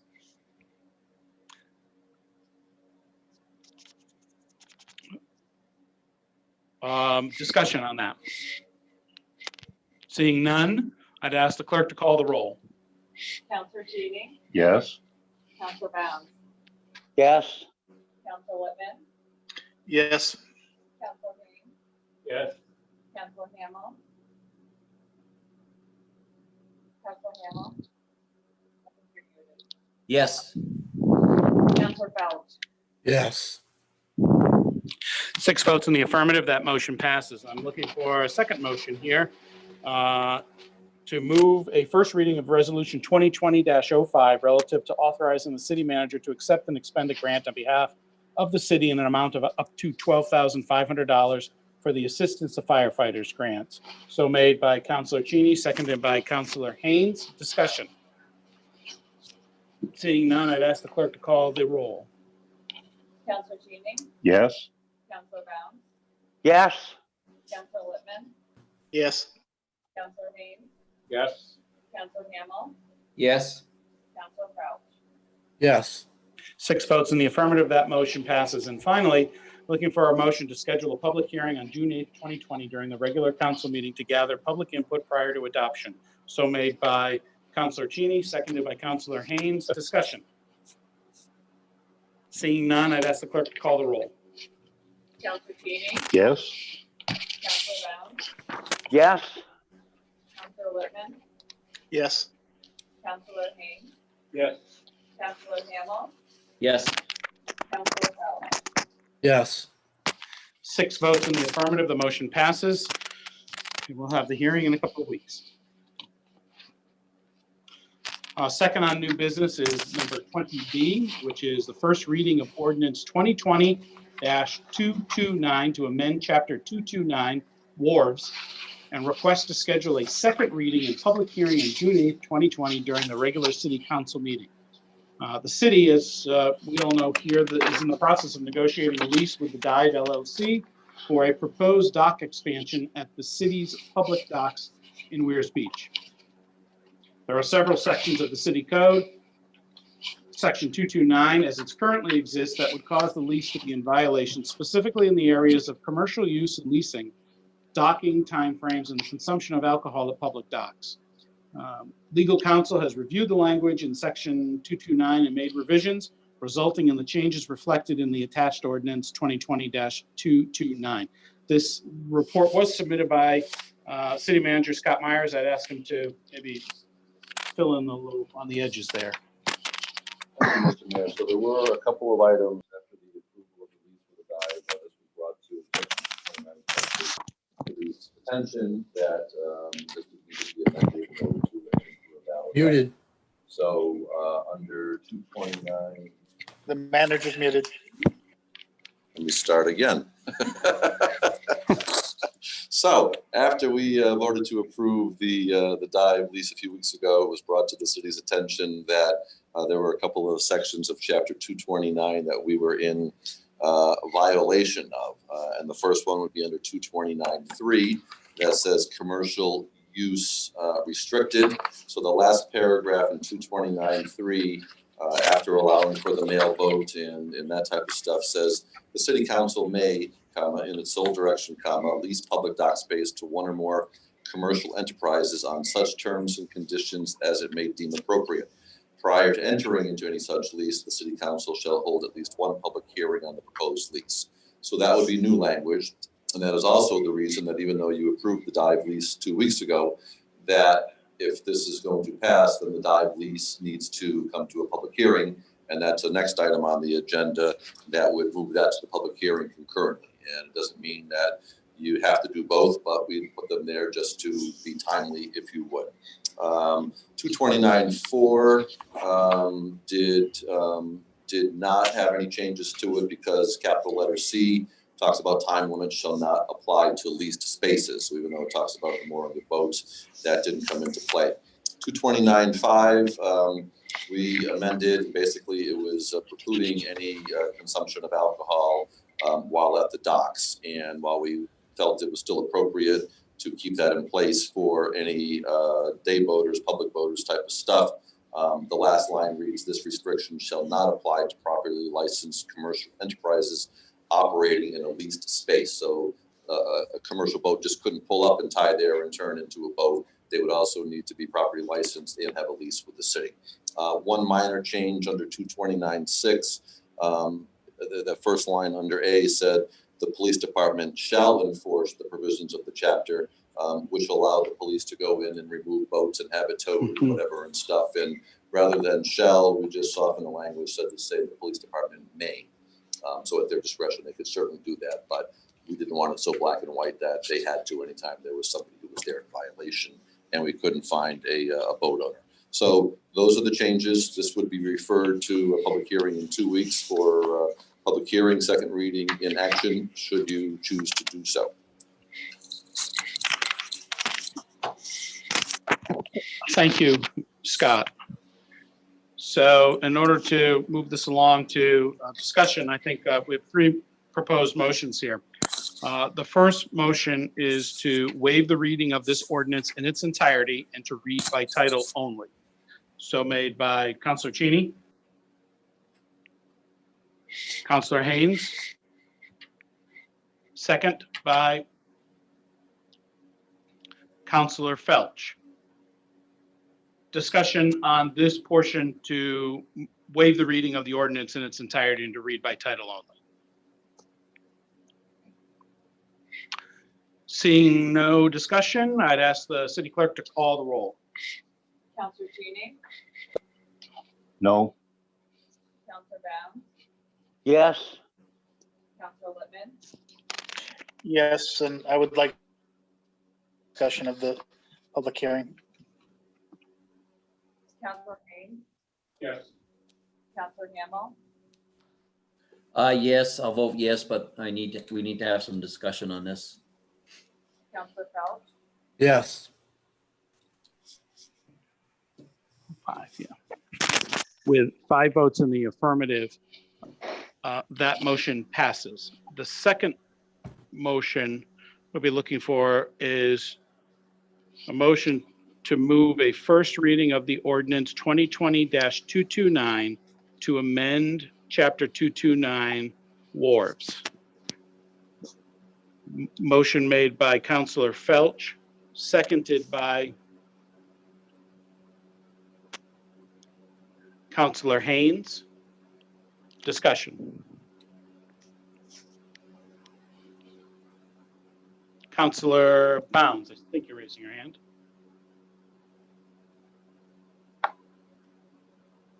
And you're on mute.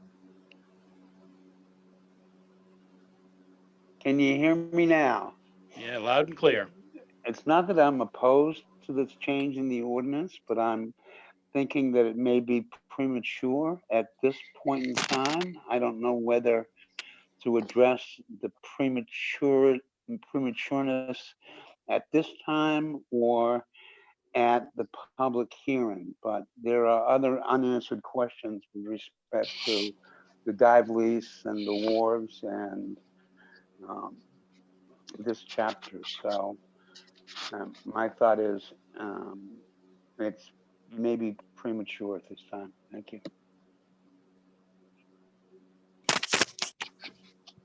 Any other discussion?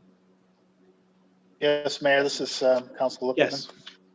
Councilor I Lippman. guess sort of just procedurally, the whole sort of public hearing and kind of where the current leases, it might be helpful to clear up some of this by having that discussion first. But I respect the chair's handling of it.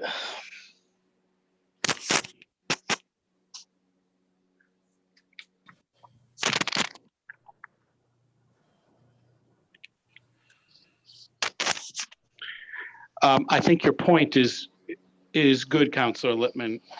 If I were to rearrange this, or if I were to arrange the order of this for June 8th, I think the lease should probably be discussed first. No? You'd want to do the wharves first. You want to do the ordinances first. Because if we pass the lease, we vote to approve the lease, it has to be contingent on the If you vote to approve the ordinances. lease, but you don't amend 229, then you can't sign the lease under those terms. So that's why 229 would need to be amended first in order to then approve the lease. But due respect, we wouldn't probably amend 229 if we weren't going to sign the lease. It's a chicken and the egg thing. And I think in terms of dealing with the remaining concerns, I think it's better to be dealing with the lease first.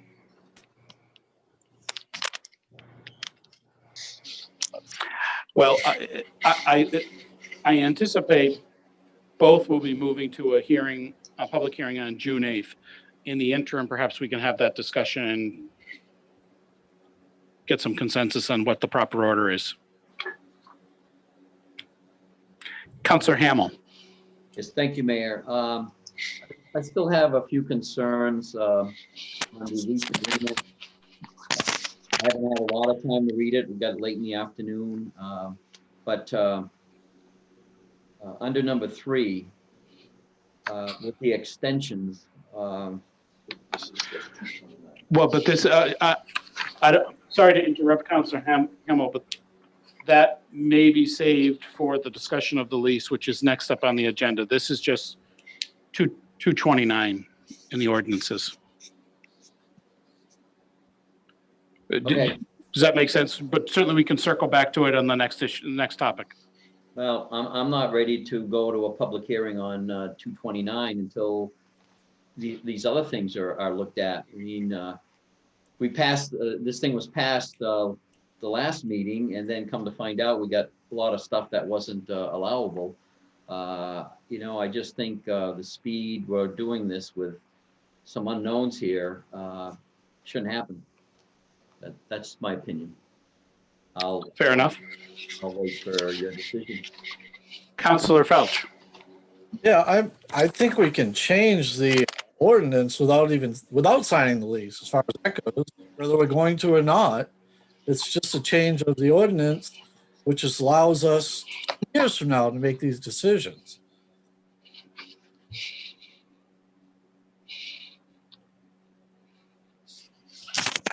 Thank you, Councilor Felch. Is there any other councilor input on this second motion? Seeing none, I'd ask the clerk to call the roll. Councilor Genie, No. Councilor Bounds, No. Councilor Lippman, No. Councilor Haynes, No. Councilor Hamel, No. Councilor Felch. Yes.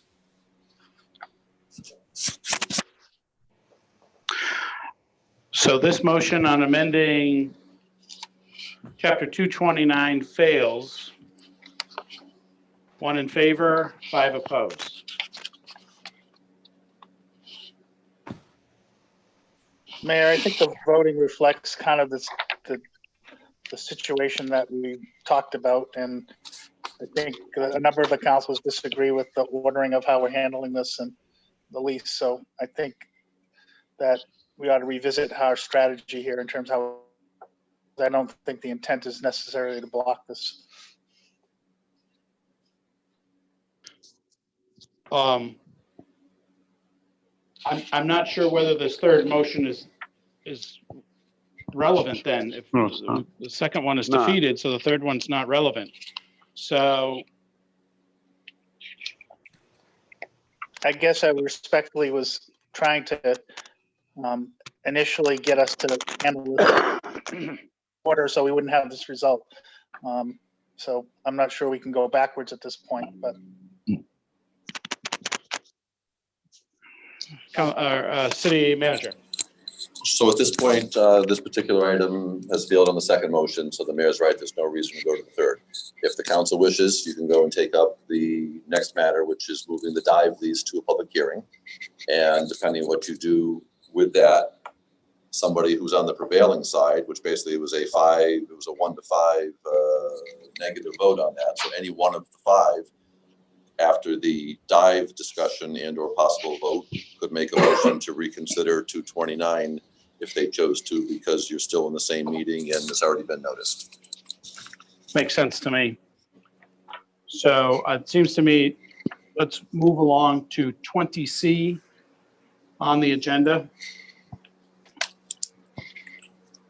which is a request to refer review of the proposed lease with the Dive LLC to a public hearing on June 8th, 2020 during the regular city council meeting.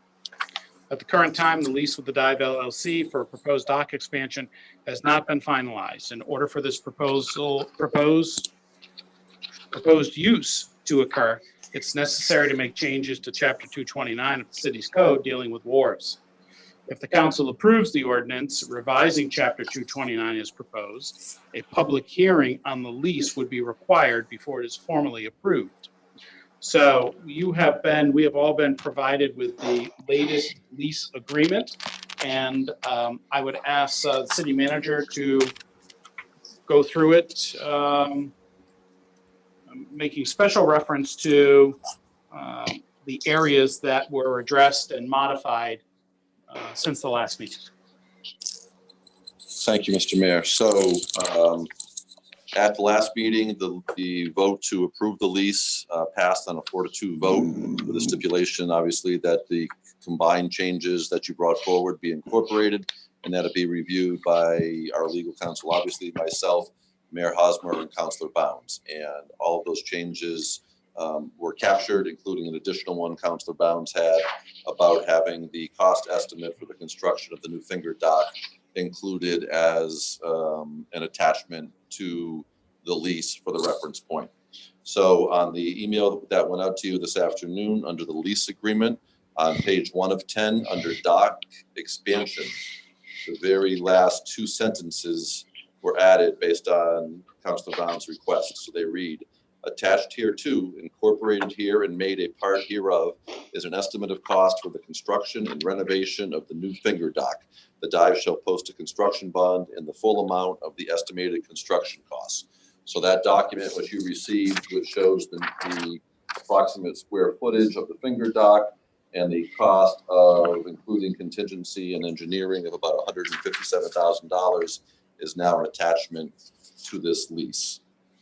There were no changes on page 2 of the lease, on page 3 of the lease, on page 4 of the lease. Going to page 5 of the lease under small d, deliveries. We struck the line, the second line that said, that was because there was confusion, the dive shall make all reasonable efforts to schedule all deliveries prior to 10:30 a.m. So D now reads, deliveries to the dive shall be scheduled for weekdays or weekends before 10:30 a.m. So we neatened that one. That same page, page number 5 under F, dealt with conversation levels. So we struck the part that said, so that conversations on the dive may occur without yelling. And that was replaced with no live music will be allowed to the dive, and amplified music shall be limited to ambient levels that support reasonable conversation levels. And I know Councilor Bounds reached out to Councilor Cheney and ran that language by because that was a concern of his. There were no additional changes on page 5. There were no changes on page 6 or page 7. On page 8, under the subletting and assignment paragraph number 1, in the middle, this was about assigning the lease to another legal entity. And I think the word that was suggested out of this body 2 weeks ago was to change the word approximately with substantially. So that new middle sentence reads, the Dive may assign this lease to another legal entity made up of the same or substantially the same members. There was a numbering and ordering under the bottom of page 8, number 1, but that was just more of a technical housekeeping.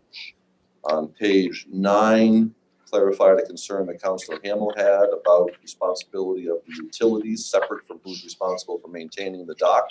So we inserted and formatted a new number 2 there. The Dive shall be solely responsible for the maintenance of the utilities installed at the dock expansion.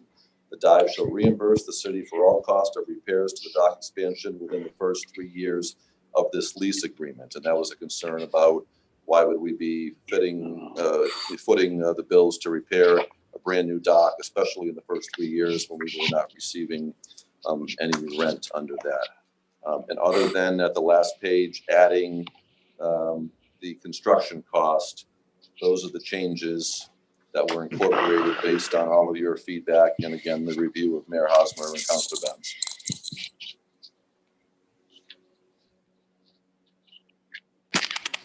Councilor Hamel, your comments regarding the lease would be, I think, appropriate now. Okay, I don't know if I just didn't notice it before, but number 3 on page 2, I guess it's asking for during construction season that there could be a 30-day construction delay. And then the very last line, it says there shall be no limits to the amount of extensions agreed to. Does this mean that they could start construction or delay construction for just months after months after months? I mean, I don't understand the purpose of that. I think between what was going on in the city and the fact that DES needs to be involved with the approval, and you can't always control the DES timeframe for responding, that if we tried to put too short of a window on here, they'd be running in fault of the proposal. And this was just basically, we want to hold their feet to the fire, get it built as quickly as possible, get them moved off of the temporary space they would be in, but that we tried to put some framework to that, so it just wasn't open-ended. Well, I mean, if there's no limit to the amount of extensions agreed to, then that's no limits. No, they need to go through and do all their applications. And again, even though it's going to be city-owned, they will be the agent or the applicant on the city. But they're saying that they have to get all their stuff, all their applications have to be in within 30 days of the execution of this agreement. So we're pushing with them. So that's to get the extension in under to get the applications in under number 2. And then again, number 3, reasonable extensions of not more than 30 days if needed. And again, reasonable, not just because they didn't fulfill or didn't complete on their end. Well, so say they start construction and this COVID stuff doesn't go away and they're not allowed to have people in their restroom or whatever. Can this construction stop and then use the extension as they agreed to, the unlimited extensions? I'm not a contractor, but in the grand scheme of things, this appears to me to be a relatively simple dock and a relatively quick project once approvals are in place. I mean, the total construction, including contingency and engineering and everything, is $150,000. So I don't think we're talking about a multi-million-dollar building with unsuitable materials could be found in the ground and demolition and whatever. This, to me, seems pretty straightforward, and this is their livelihood. I would assume they would want to get this completed as soon as possible. Okay. The other concern I have is page 3, excuse me, number 1. Down at the end, where it says the dive will have sole responsibility to ensure ADA compliance of this temporary dock space. I think everybody saw the letter we received, so I'd like to know how that's going to be managed, and how the city would be involved with that. Before we would approve them to be operating on the site there, they would need inspections for whatever temporary utilities they ran, because they're still gonna have to run electricity and do the sewer pump out and all that type of stuff. And if they are not in compliant with all local, state, and federal regulations, they will not get permission to be on our dock and operating a business at that point. How they choose to come into ADA compliance isn't the city's concern. That's on their plate to do that. So we will enforce all local, state, federal, and our approvals will be contingent on all of those being in place. But it says here, that last line, this authority shall extend no later than October 12th, 2020. So if they get up and running long before that, ADA is not a city compliance, that's federal compliance. So there's an extended period of there that they may not have that. No, Council, they would not even be able to open until they were in compliance with all state, local, and federal. So if they were not ADA compliant, they're not going to get an occupancy permit there. Basically, this is saying if they're not compliant by October, then this lease is void. We basically picked that date to be a Columbus Day date. So through construction and whatever else they're working through, if they don't have ADA compliance in there, then they're in default of that provision of the lease at that point. And they're talking about their dock, not the city dock. Hold on, Councilor Felch. Councilor Hamel, anything else you want to raise there? No, thank you. I'm good for right now, Mayor. Okay, Councilor Felch, go right ahead. Yeah, I mean, the ADA compliance is with the dock that they're building, not access or anything like that. No, it would also have to be access to the temporary space that they're tying up on while they're building a new bigger dock. So for them to open as a new business, in that location, they need to be ADA compliant, like we would require of any bricks and mortar business to be here in the city. They would have to be ADA compliant. Councilor Cheney, at your hand raised. I had a number of questions getting back to this expansion shall be completed within 60 days. And Can you give me a page reference on that? Yeah, I'm sorry, page 2, Gotcha. item 3. Okay. I hear the manager's explanation and I think I understand it. However, it says within 60 days of final approval, subject to extensions or whatever. There's no alternative. That is to say, what happens if they don't? It implies that if they don't get planning approval, that it's null and void. But if they just don't finish the construction, I think there should be some language about what the consequence for that might be. I agree with Councillor Hamel that the unlimited number worries me somewhat. When we get to page 3, 1, we talked about ADA compliance. The other thing I want to be sure I understand is this ADA compliance not only deals with the dock, but with the facility itself. So this boat is going to have to meet ADA compliant requirements. As at least, well, I'll go through these and then you can tell me what you think. There's language in here about the dive will have the ability to use the ramp and any other points of entry to access the dock. And as Councillor Hamel alluded, I think we all received a letter from the Mount Washington, which specifically says that we require the leasee customers not be permitted to use the ramp or their dock area.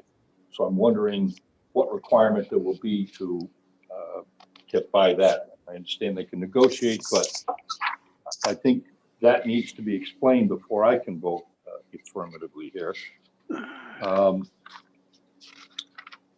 Going on to excuse me, going on to the liability section in on page 6, 3, which talks about prior to commencement of operations that I must furnish the city, and it talks about the liability levels. I'm concerned that the city's employees and volunteers and whatever else council has put in there be assuming it's the dive that creates a liability, that we should be totally indemnified, not just up to $3 million.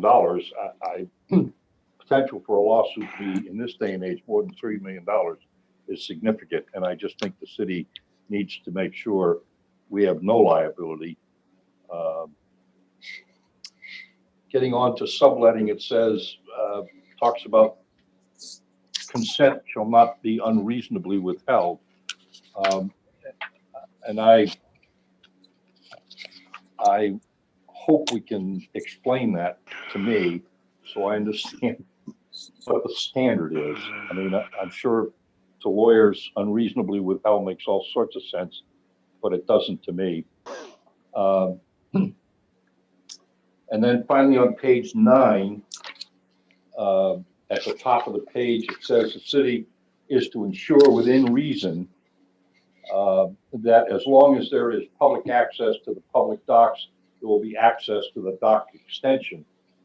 I think we need to define in there, because it's later in that sentence or the next sentence talks about the ramp and the public docks adjacent to the dock expansion.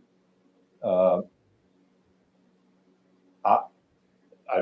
not sure the ramp is going to be available to them. I think more work needs to be done to define what access they must get. Not the least of which is if the Mount Washington refuses use of the ramp, they're going to need to put a ramp in for ADA compliance.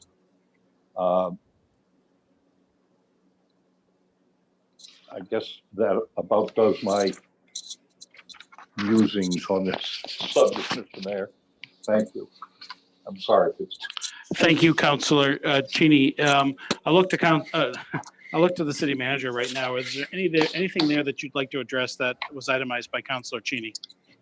Thank you, Mr. Mayor. I know Attorney Woodbury is on there. Maybe he can address some of these things. All I can say on the liability and the indemnification, that was language that came specifically from Primex, which is the city's insurance carrier. And I think we discussed some of these 2 weeks ago, and other than the changes I highlighted when the mayor asked me to address them, all this language was in this document 2 weeks ago. So it's a significant rewrite, again, that I think we've got to get together, and not that we can't do it, but you know, this is nothing I'm going to wordsmith on the fly, but maybe Attorney Woodbury could address a couple of the items that were concerns that were raised that he's heard here tonight. If I just might, Mayor, I want to point out I voted in opposition 2 weeks ago, so it's understood.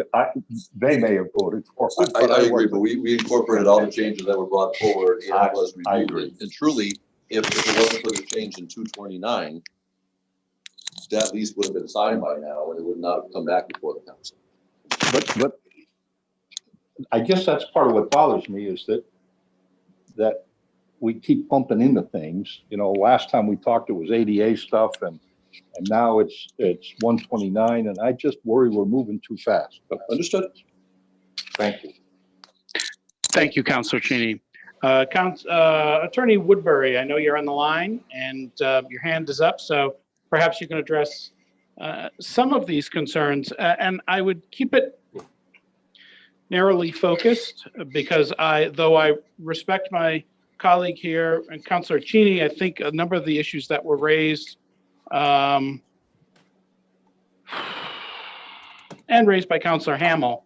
If I'm not mistaken, they were both in the two votes against 2 weeks ago.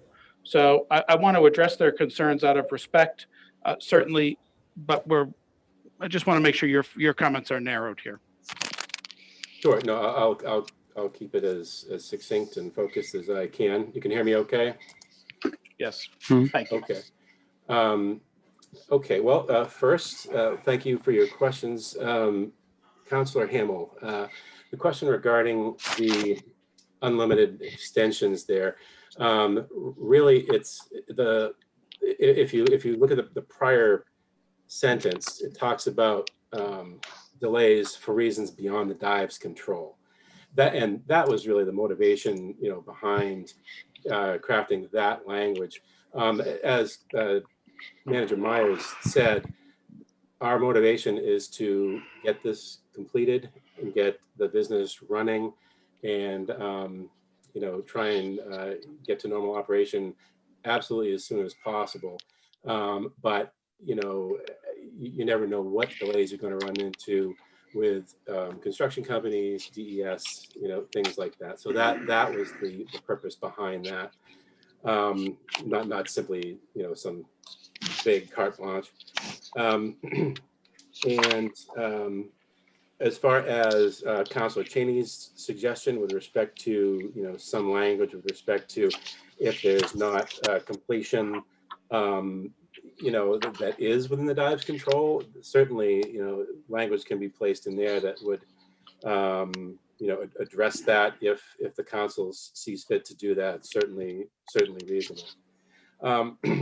Now, with respect to ADA compliance, first, the vessel itself is fully ADA compliant.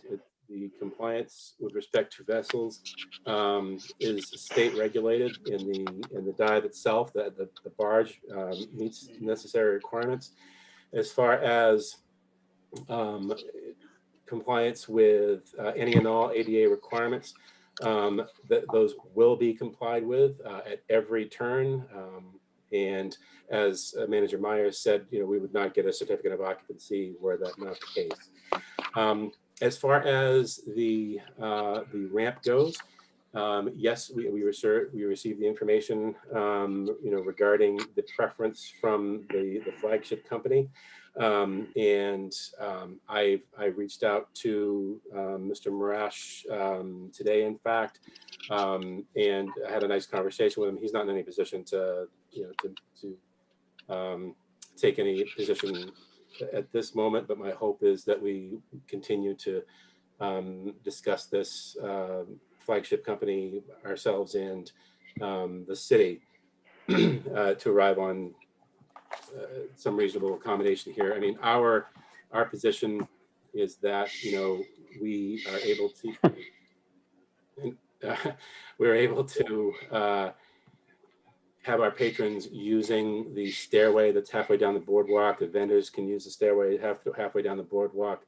Our hope would be that if we had a disabled person who needed to use the ramp, that we could perhaps arrange for that permission, and we would certainly obtain the proper insurance to make sure everyone was protected, for that use. But I think there are a number of things to investigate there as to how that would work.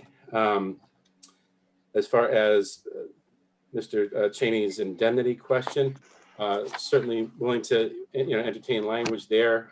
We had tried to craft something that we felt was commensurate with what has happened in the past. And with respect to the subletting and the term unreasonably withheld, I think generally speaking, this is kind of a standard provision if one party has discretion like that. And the hope would be that if there was full compliance with the lease and things were generally running well and smoothly, that the expectation would be that we would receive a favorable response to the request to renew. So Are there other, that is what I wrote down. Are there other things specifically that I can address right now?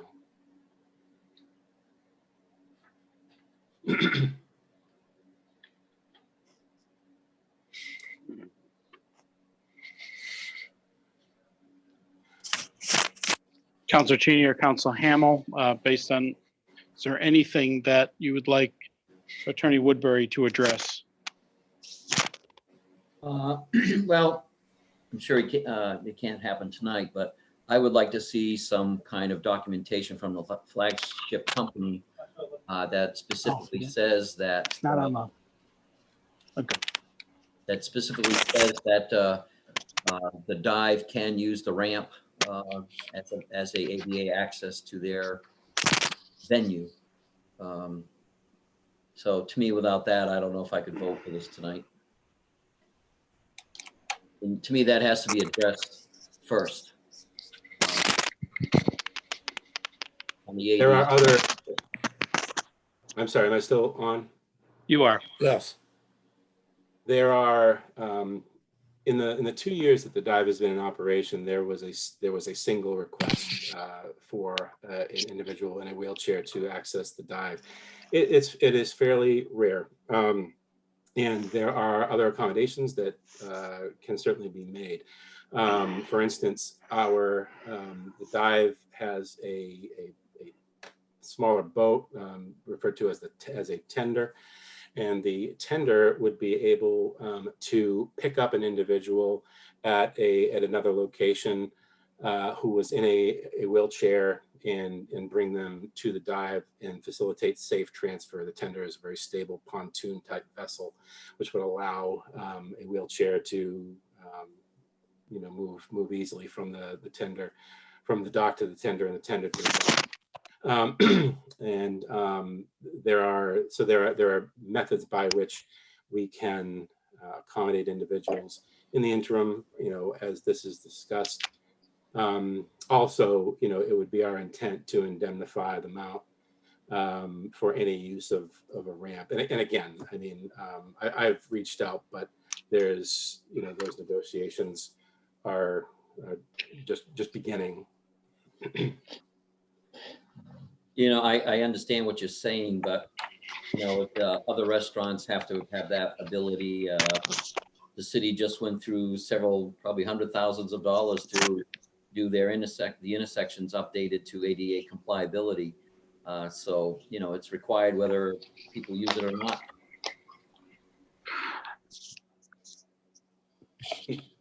Understood, and it is again, we are aware of that issue and will do absolutely anything that is necessary to comply. Thank you. Councilor Littman, did you have your hand up? I have. Go ahead. So I guess with respect to concern just about precedent about tying one business is okay to another business is okay if they can find a way to comply. So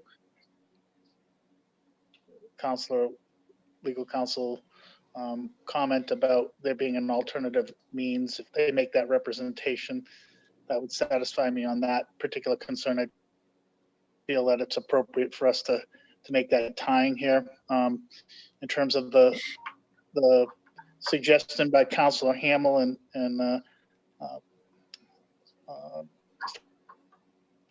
to me on that paragraph about unlimited, that connected, a semicolon would and close that issue for you. I'm sorry, I didn't hear that full last comment you made. You went out. So Councilor Hamel had raised a concern about the unlimited. I think Councilor Cheney did as well. And legal counsel Woodbury commented that if you read the sentence prior and combine it with the second sentence, which says unlimited, it's supposed to be based on factors outside their control, right? So, I don't have the legal document up in front of me. I can't use both of them at the same time here, but it seems to me a simple semicolon that makes the two concepts tied together. Issue.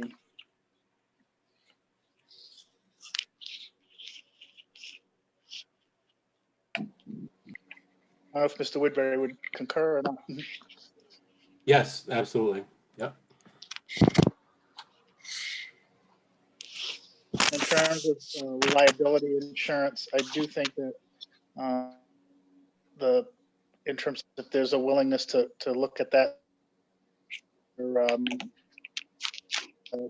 Primex, that'd be great. But I think in terms of if that was judged by Primex to be commercially reasonable, I don't know that we should for one particular business over another, but good if we could get a little bit more assurance there. Well, Counselor,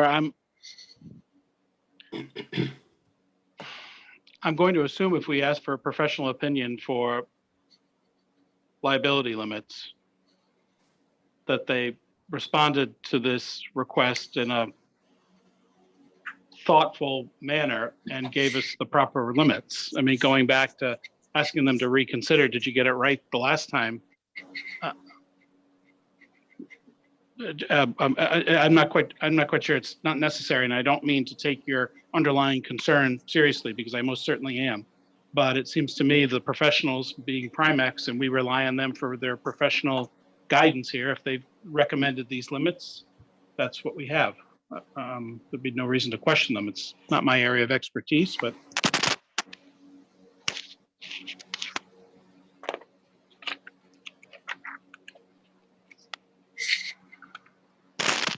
Councillor Bounds.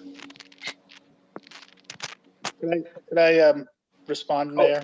Oh, yeah, absolutely. So Councillor Bounds, hold on just a second. Councillor Lippman. So Primex gave reasonable limits. Don't question that at all. Councillor Cheney would like a little higher level of comfort, and it seemed like Mr. Woodbury was willing to consider it. I don't think that 1 million, 3 million is an unreasonable amount either, but to the extent that that helps create where we can get 6 votes for this and we to the business community done with them, I think that's worth maybe considering if that in fact is the reason for the objection. I understand you better right now, Councillor Lippman. Thank you. Councillor Bounds.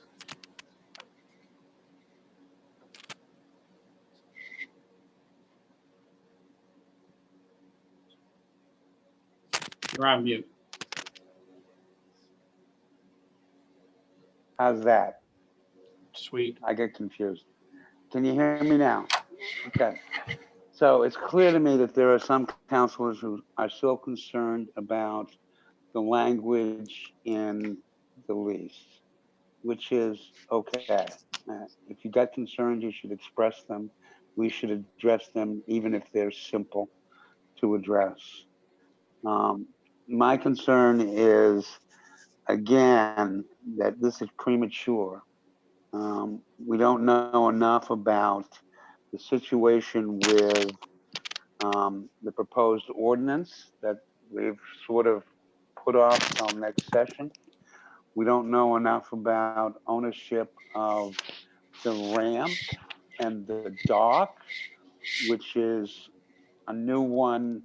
When I first heard about it, that was a new one to me, because we've been using the ramp and the dock as our ADA access to the entire docks down there at the weirs since anybody can remember. I'm sure that that's true. So, you know, if there's going to be an issue of ownership, or whether the city has any rights to use that dock and ramp for ADA access, we better resolve that issue sooner rather than later. We just need to do that. We don't want to get caught in a situation where we're approving a franchise to operate a restaurant and we're not certain that we are ADA compliant. The city is ADA compliant itself. And so the comments by Mr. Marash kind of caught me off guard, going like, what? Where is that coming from? So until we get our handle on that, and we can basically take a unilateral position if we need to, that you owned it, we've used it for 15 umpteen years, we have an absolute right to use it now. We can do anything we want unilaterally in terms of our use of the dock and the ramp. Hopefully we can work it out with the Mount Washington and everybody else so that we can come to a reasonable agreement about what the posture is going forward that benefits everybody. But right now, the lease agreement, like the ordinance, is premature. Those are my thoughts. Thank you for your time.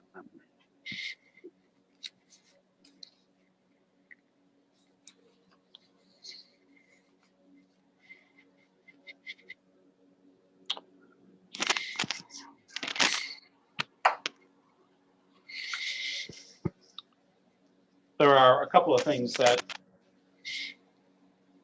I'm trying to balance here, and there are a couple of things that are concerning me. Certainly, it appears to me, and I ask for a little clarification from the city manager on this. We voted 4-2 to approve this lease contingent upon the edits being made that were specified 2 weeks ago. Correct? These items seem to have been resolved as the city council had requested. We are now looking at additional issues that were not raised 2 weeks ago. So it's as if we're going backwards and effectively nullifying the 4-2 vote of 2 weeks ago and reopening the discussion on the entire lease again. We are, to the extent that the language in 229, which right now prohibits the cities from leasing any of the public docks to a commercial user, is potentially up for an amendment. But along with that amendment, it requires that any lease that the city shall enter into shall go to the public hearing. So that does give another bite of the apple, if you will, because now this lease needs to have a first reading, of a waive reading its entirety, do a first reading, move to public hearing, and certainly either after tonight or after public comment 2 weeks from now, any councillor could offer up amendments to the lease at that point. It's not necessarily an all or nothing up and down the way it was presented. So it puts a second bite at the apple. If the changes in 229 are approved.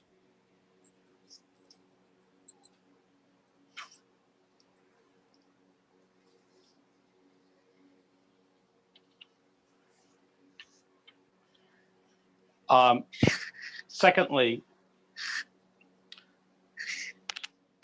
we are in the position of balancing some equities here. The value of the proposal with the dive and their owners, and fulfilling our responsibilities to our constituents in the city. And I appreciate that, and I think it's a good, healthy discussion. But I still think the value to the city is here, in that we may go so far into the weeds on this contract or this lease that the opportunity to enter into a lease with the dive and the city getting the benefits of a brand new dock will expire. And the nature of certainly the economy right now, the nature of business in general, is that there is an opportunity, there's a window of opportunity to take advantage of a business opportunity. And when it closes, and it's tough to get that window to open up again. I'm not saying that we shouldn't not pay attention to our own responsibilities sitting here, but I'm also concerned that long delays here can dissuade someone from continuing to perhaps enter into this business arrangement with the city, which I really don't want to see happen. I also think too that as we get deeper into the summer, the pressures on a business not being able to open continue to mount. And it's not only their investment in their business as a whole, but it's also once they do get up and running, do they still have access to potential employees to come in and fulfill those essential functions within their operation? So again, it's something that weighs on me a bit here, knowing that these are precarious times for all businesses. Councilor Lippman, were you speaking? Do you want to speak? I would like to speak. Mayor, I think there are 4 votes to 2. I think the fact that we have to go to a public hearing, we have to listen to what the public says on the contract. And, that was not foreseen previously. It seemed to me that the issues that were raised are solvable. At least, in my mind they are, and with some tweaking here. So we're not losing any time at this point because we have to hold the public hearing anyways. I think that to the extent that we can bring everybody on to this, it sends a better message to the business community. I don't know if that's possible or not, but I think, in a 2-week period here, we may be able to get there. And I think that would be a good way to send it off. If we can't, we can't. But it seems to me the ADA issue is the vessel, if the representation is correct, is ADA accessible. The issue is if another business owner is just going to try to block another business owner from being able to be able to do business. I don't want to support that. If there's another alternative that allows that business to come forward. So, I think the Dive is in a pretty good position. I think they could work a little bit more given this situation that's arisen about having to hold the public hearing to kind of see if we can pick up the other 2 votes by, making a couple small tweaks to what was raised tonight. It really was pretty limited in my mind in terms of, the insurance coverage issue. Maybe there's an umbrella policy that is fairly not expensive to address that deals with Councilor Cheney's concern. The connection of unlimited seems to be very bridgeable. The ADA issue, as I said, I don't think should be an obstacle here, pun intended. Thank you, Councilor Lippman. Appreciate your thoughtfulness and your optimism on this, and your efforts you're putting in here. Absolutely. I will say that I did have I thought a very productive conversation with Jim Rash today about his letter, about some of his concerns, and my takeaway from that was perhaps consistent with what Attorney Woodbury had. He is looking out for his business as he should, wants to make sure that he's not incurring any additional liability, which I agree with him 100%. And I've also suggested, and he has embraced the idea of opening up a good, healthy line of communications with the Dive here to discuss deliveries and ramp use and things of that nature. My goal, and I said to him, is for both of these parties to have a very good relationship, and that each of them thriving benefits the other. So I remain optimistic here. What would be the next step here? I'll look at you, Mr. Myers, here to move this forward. I don't know if we have the votes tonight to pass the lease. I'm willing to bring it to a vote if we think we do, of course. But we're going to have a public hearing in 2 weeks on it, perhaps. I'd like to still keep it on track for a public hearing in 2 weeks. Understood. I think if we try to wordsmith it tonight before we refer to public hearing, it's not the best use of our time, and we probably don't end up with a good product.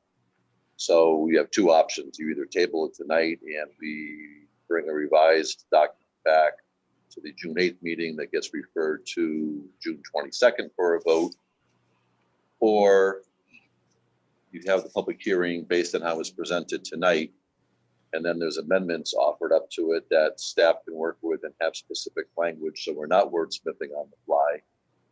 And from Councilor Lippman's characterization, they're relatively minor or more housekeeping or clarifying in nature.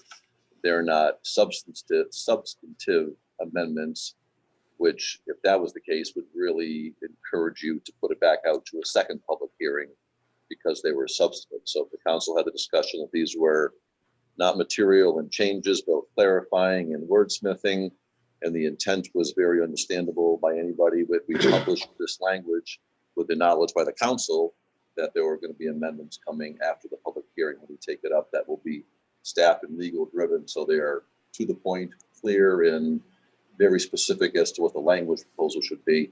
That could occur, and then you could vote on the merits at that time. Did that clarify for you or not?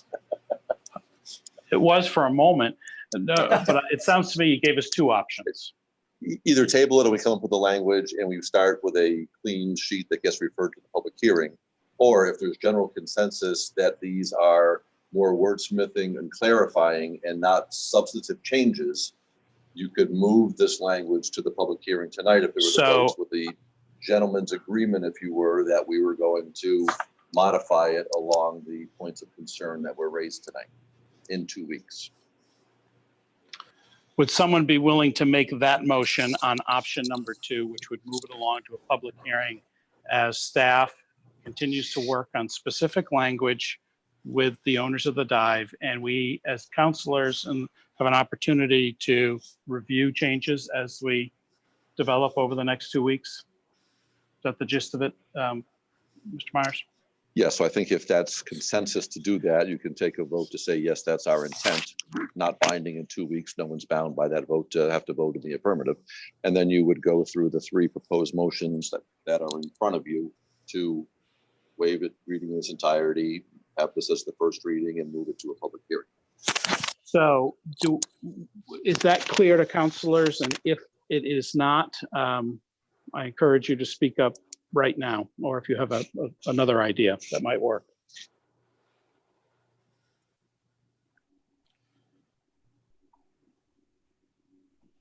I think the gentleman's agreement is clear, Mayor. Thank you. Councilor Bounds, it's tough to see not only your cranium, but also your appendages. So I think you're raising your hand. You're muted. And you're muted. Trifecta. I always have a problem with that. There you All go. right. You got it. So I don't know why we have to do this tonight. We've moved the public ordinance down the road. That's going to be in June with respect to this June 8th.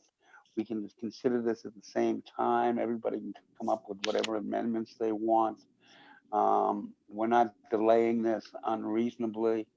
I support the lease agreement with the dive. I support this private public partnership, and wish that this become a reality. It's just there's too many unanswered questions right now, and I would like some answers before we went to a public hearing, because even if we have a public hearing on the dive, we're then going to have a second public hearing on the ordinance. Simple as that. Well, Go ahead. We can move both those forward tonight. Thank you, Councilor Felch. That's kind of what I was thinking, and assuming maybe we can actually do that. But Councilor Hamel.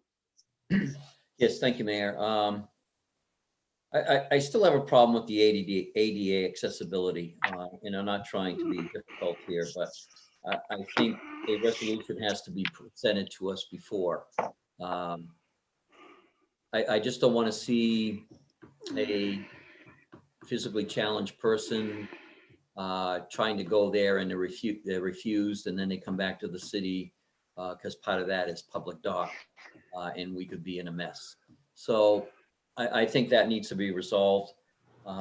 I've seen in the past where, not so much on a lease, but planning board things that, all the I's and all the T's weren't crossed, and to nobody's fault, things get, forgotten, and people haven't done what they were supposed to do.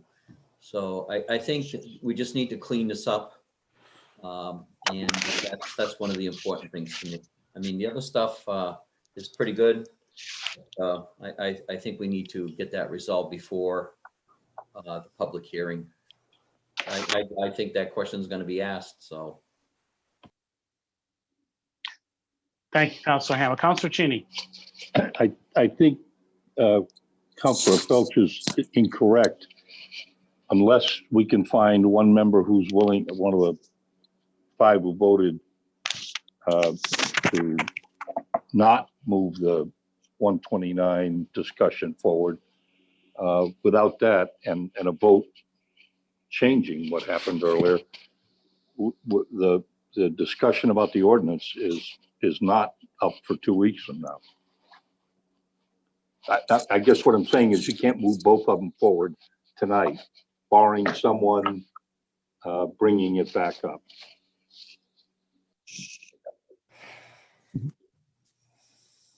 Councilor Felch. Which one of the 5 people could do. And I think we could move the lease forward. We're not voting to accept the lease or the ordinance changes tonight. We're just voting to move them forward so we can resolve the problems, even the 8th problem, before next week, before it comes up, well, in 2 weeks.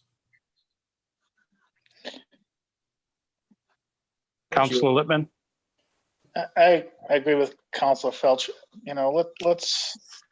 We can make some progress here and move the lease to a public hearing. And if it's not where it needs to be, we'll hear it from the public, and councilors have a chance to testify at the public hearing as well. And, that will be it. But I think just waiting till the 22nd of June before we make any movement is unnecessary delay. And this, my opinion.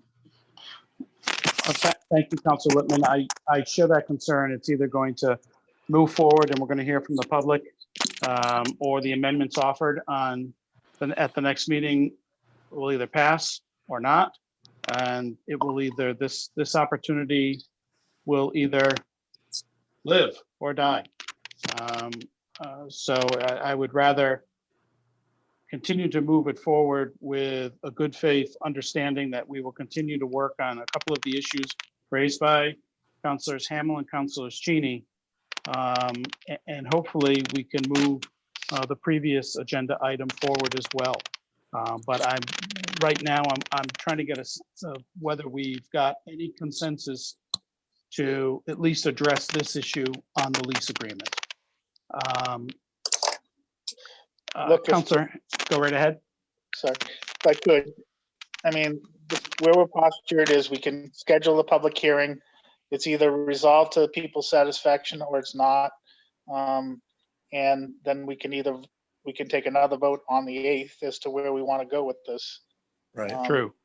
So I guess what I'm saying is, as a good faith aspect, I would like to see in a business-friendly fashion for the city to try to move ahead where we can move ahead, understanding that there are still some concerns that need to be addressed that, ultimately wouldn't let it pass. But let's see if we can get some progress. Thank you. Councilor Haynes, I'd ask you to perhaps weigh in, since we haven't heard from you, and trying to determine where we are. I've patiently sat here listening to the conversation. I know the importance, legality of the whole issue. But I think we've spent way too much time on this, and I'd like to move it to a public hearing.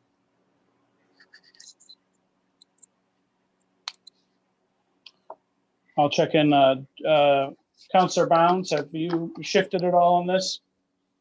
to move to a public hearing?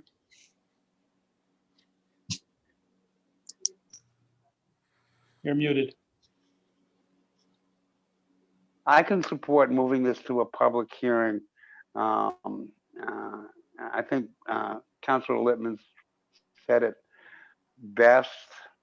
We don't throw everything away, but we do move it forward. It is an effort of good faith with respect to how we're doing. And again, I reiterate, I support the kind of efforts we're making with respect to the dive and that future enterprise. So, Thank you, Councilor Browns.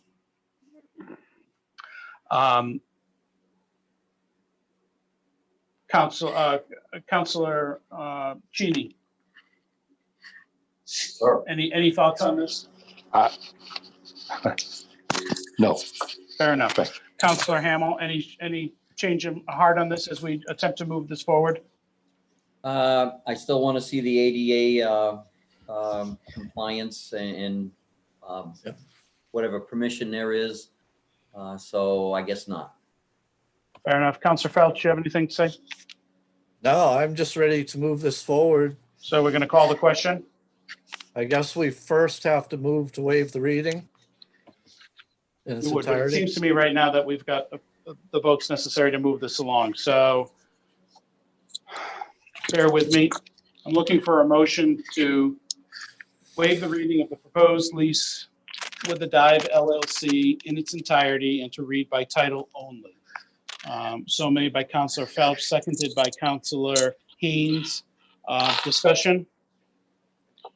Seeing no discussion, I'd ask the city clerk to call the roll. Councilor Cheney, No. Councilor Brown, yes, Councilor Whitman, Yes. Councilor Haynes, Yes. Councilor Hamel, No. Councilor Phelps. Yes. 4 votes in the affirmative, that motion passes.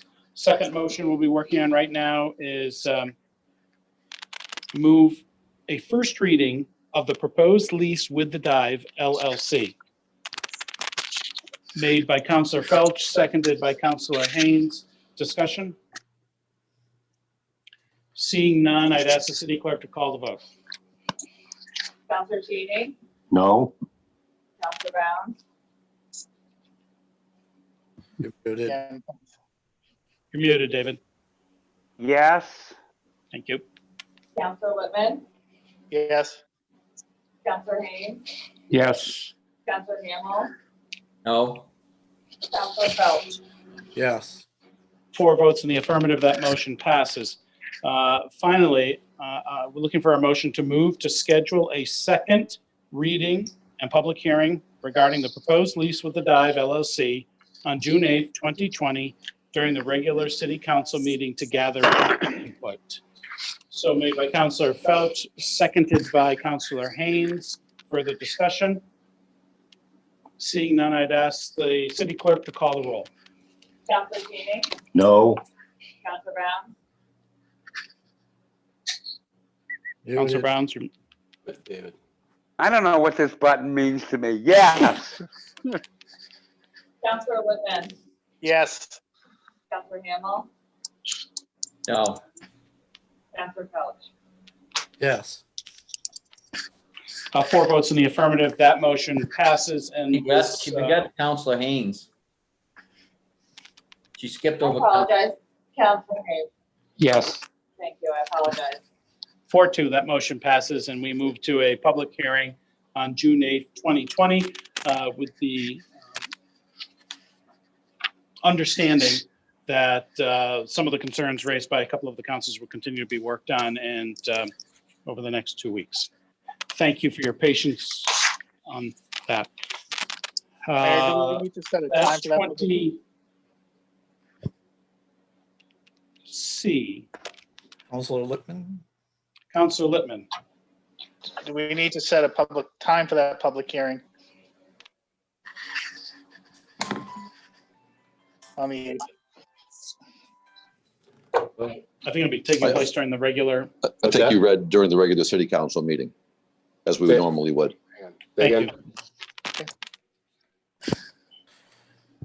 All right. No, they need to My hand is up. They're not responding to me. They need to.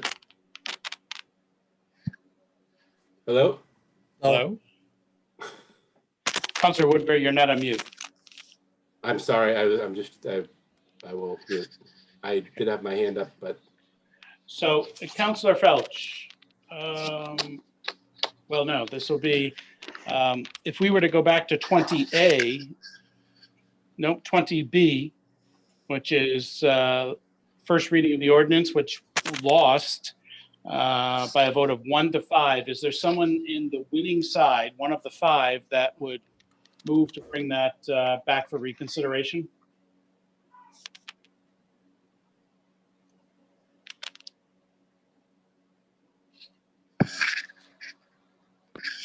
Councillor Haynes, you're, Councillor Lippman. I guess I'm asking in what sequence. The Sequence being the lease is first. I could. So the lease is first,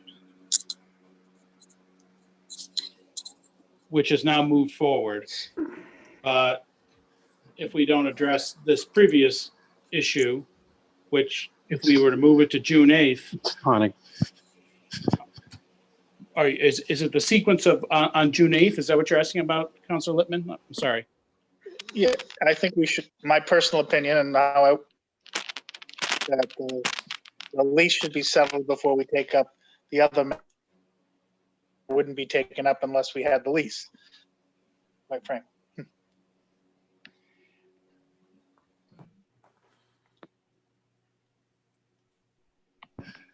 Okay.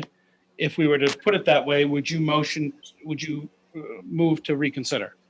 Yes. Is there a second to reconsider? I'll second it. Seconded by Councillor Haynes. Any further discussion? Could we just clarify the motion is to reconsider item 20B so we can 20B. so we can reflect it accurately in the minutes? Thank you. Yes. Seeing no further discussion on this, I'd ask the clerk to call the roll to reconsider item 20B, first reading of ordinance 2020-229. Counselor Cheney, No. Counselor Brown, No. Counselor Lippman, Yes. Counselor Haynes, Yes. Counselor Hamel, No. Counselor Felch. Yes. Mayor, you have to vote. I vote yes.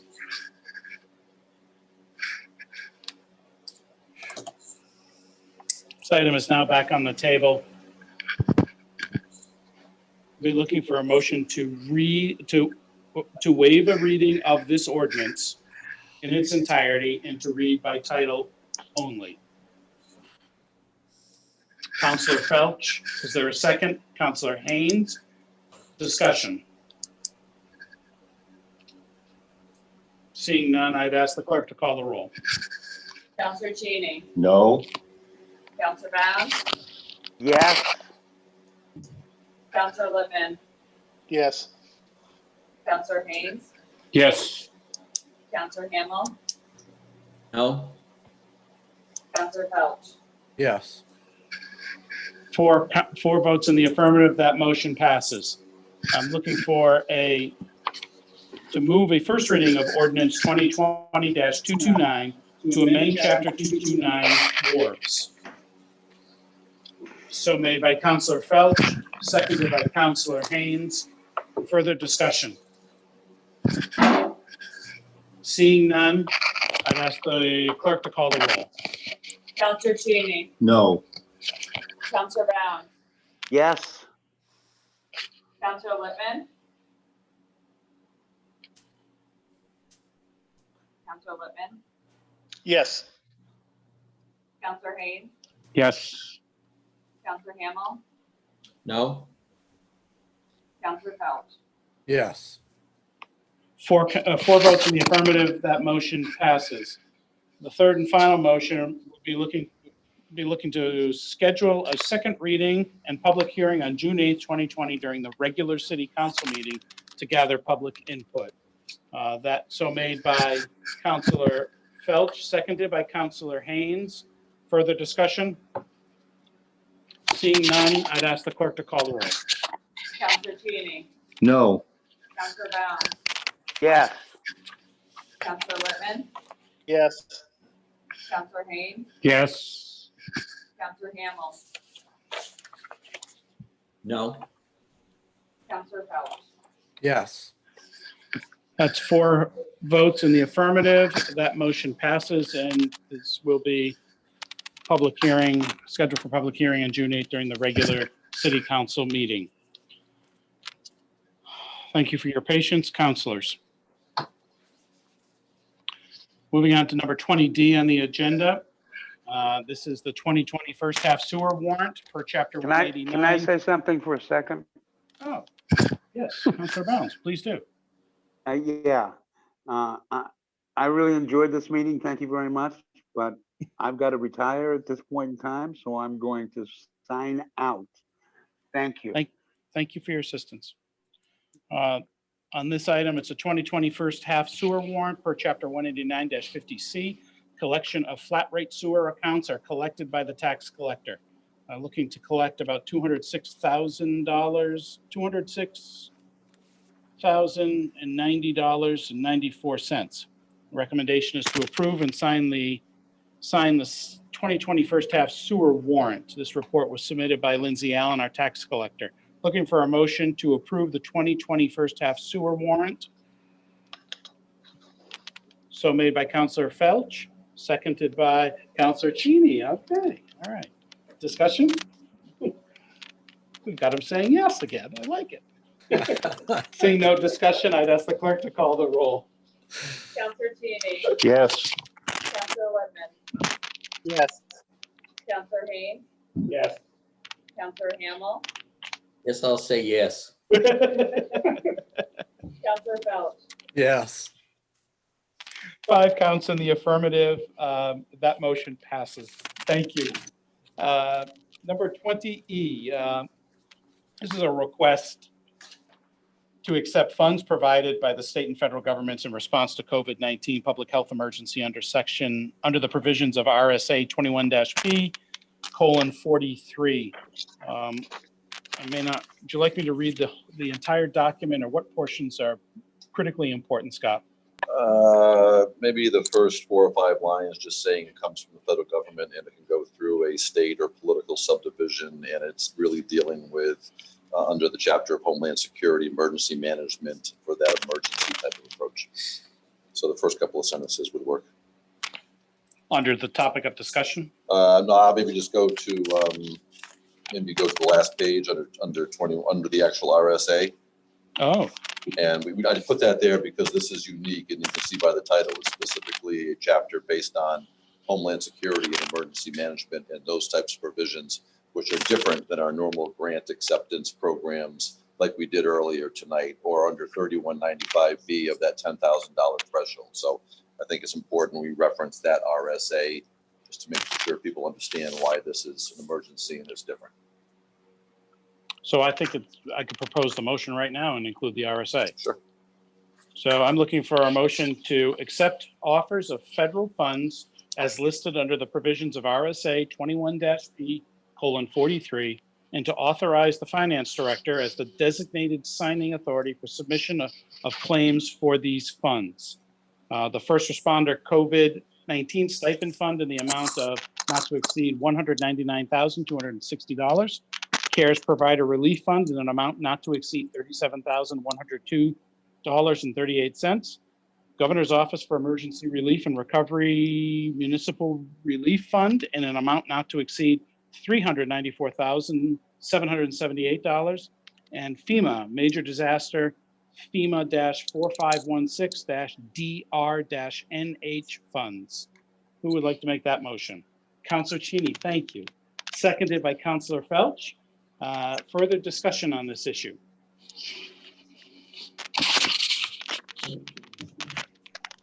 Seeing none, I'd ask the clerk to call the roll this evening. Counselor Cheney, Yes. Counselor Littman, Yes. Counselor Haynes, Yes. Counselor Hamel, Yes. Counselor Felch. Yes. Five votes in the affirmative. That motion passes. Thank you, councilors. Moving right along now, I think that's the end of our agenda. We're looking at council comments right now. Counselor Haynes. Yes, thank you, Mr. Mayor. I'd like to thank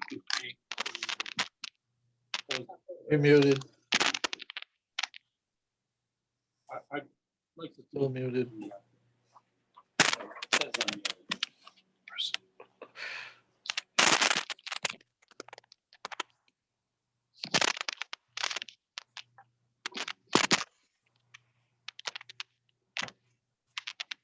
Counselor Haynes is still muted.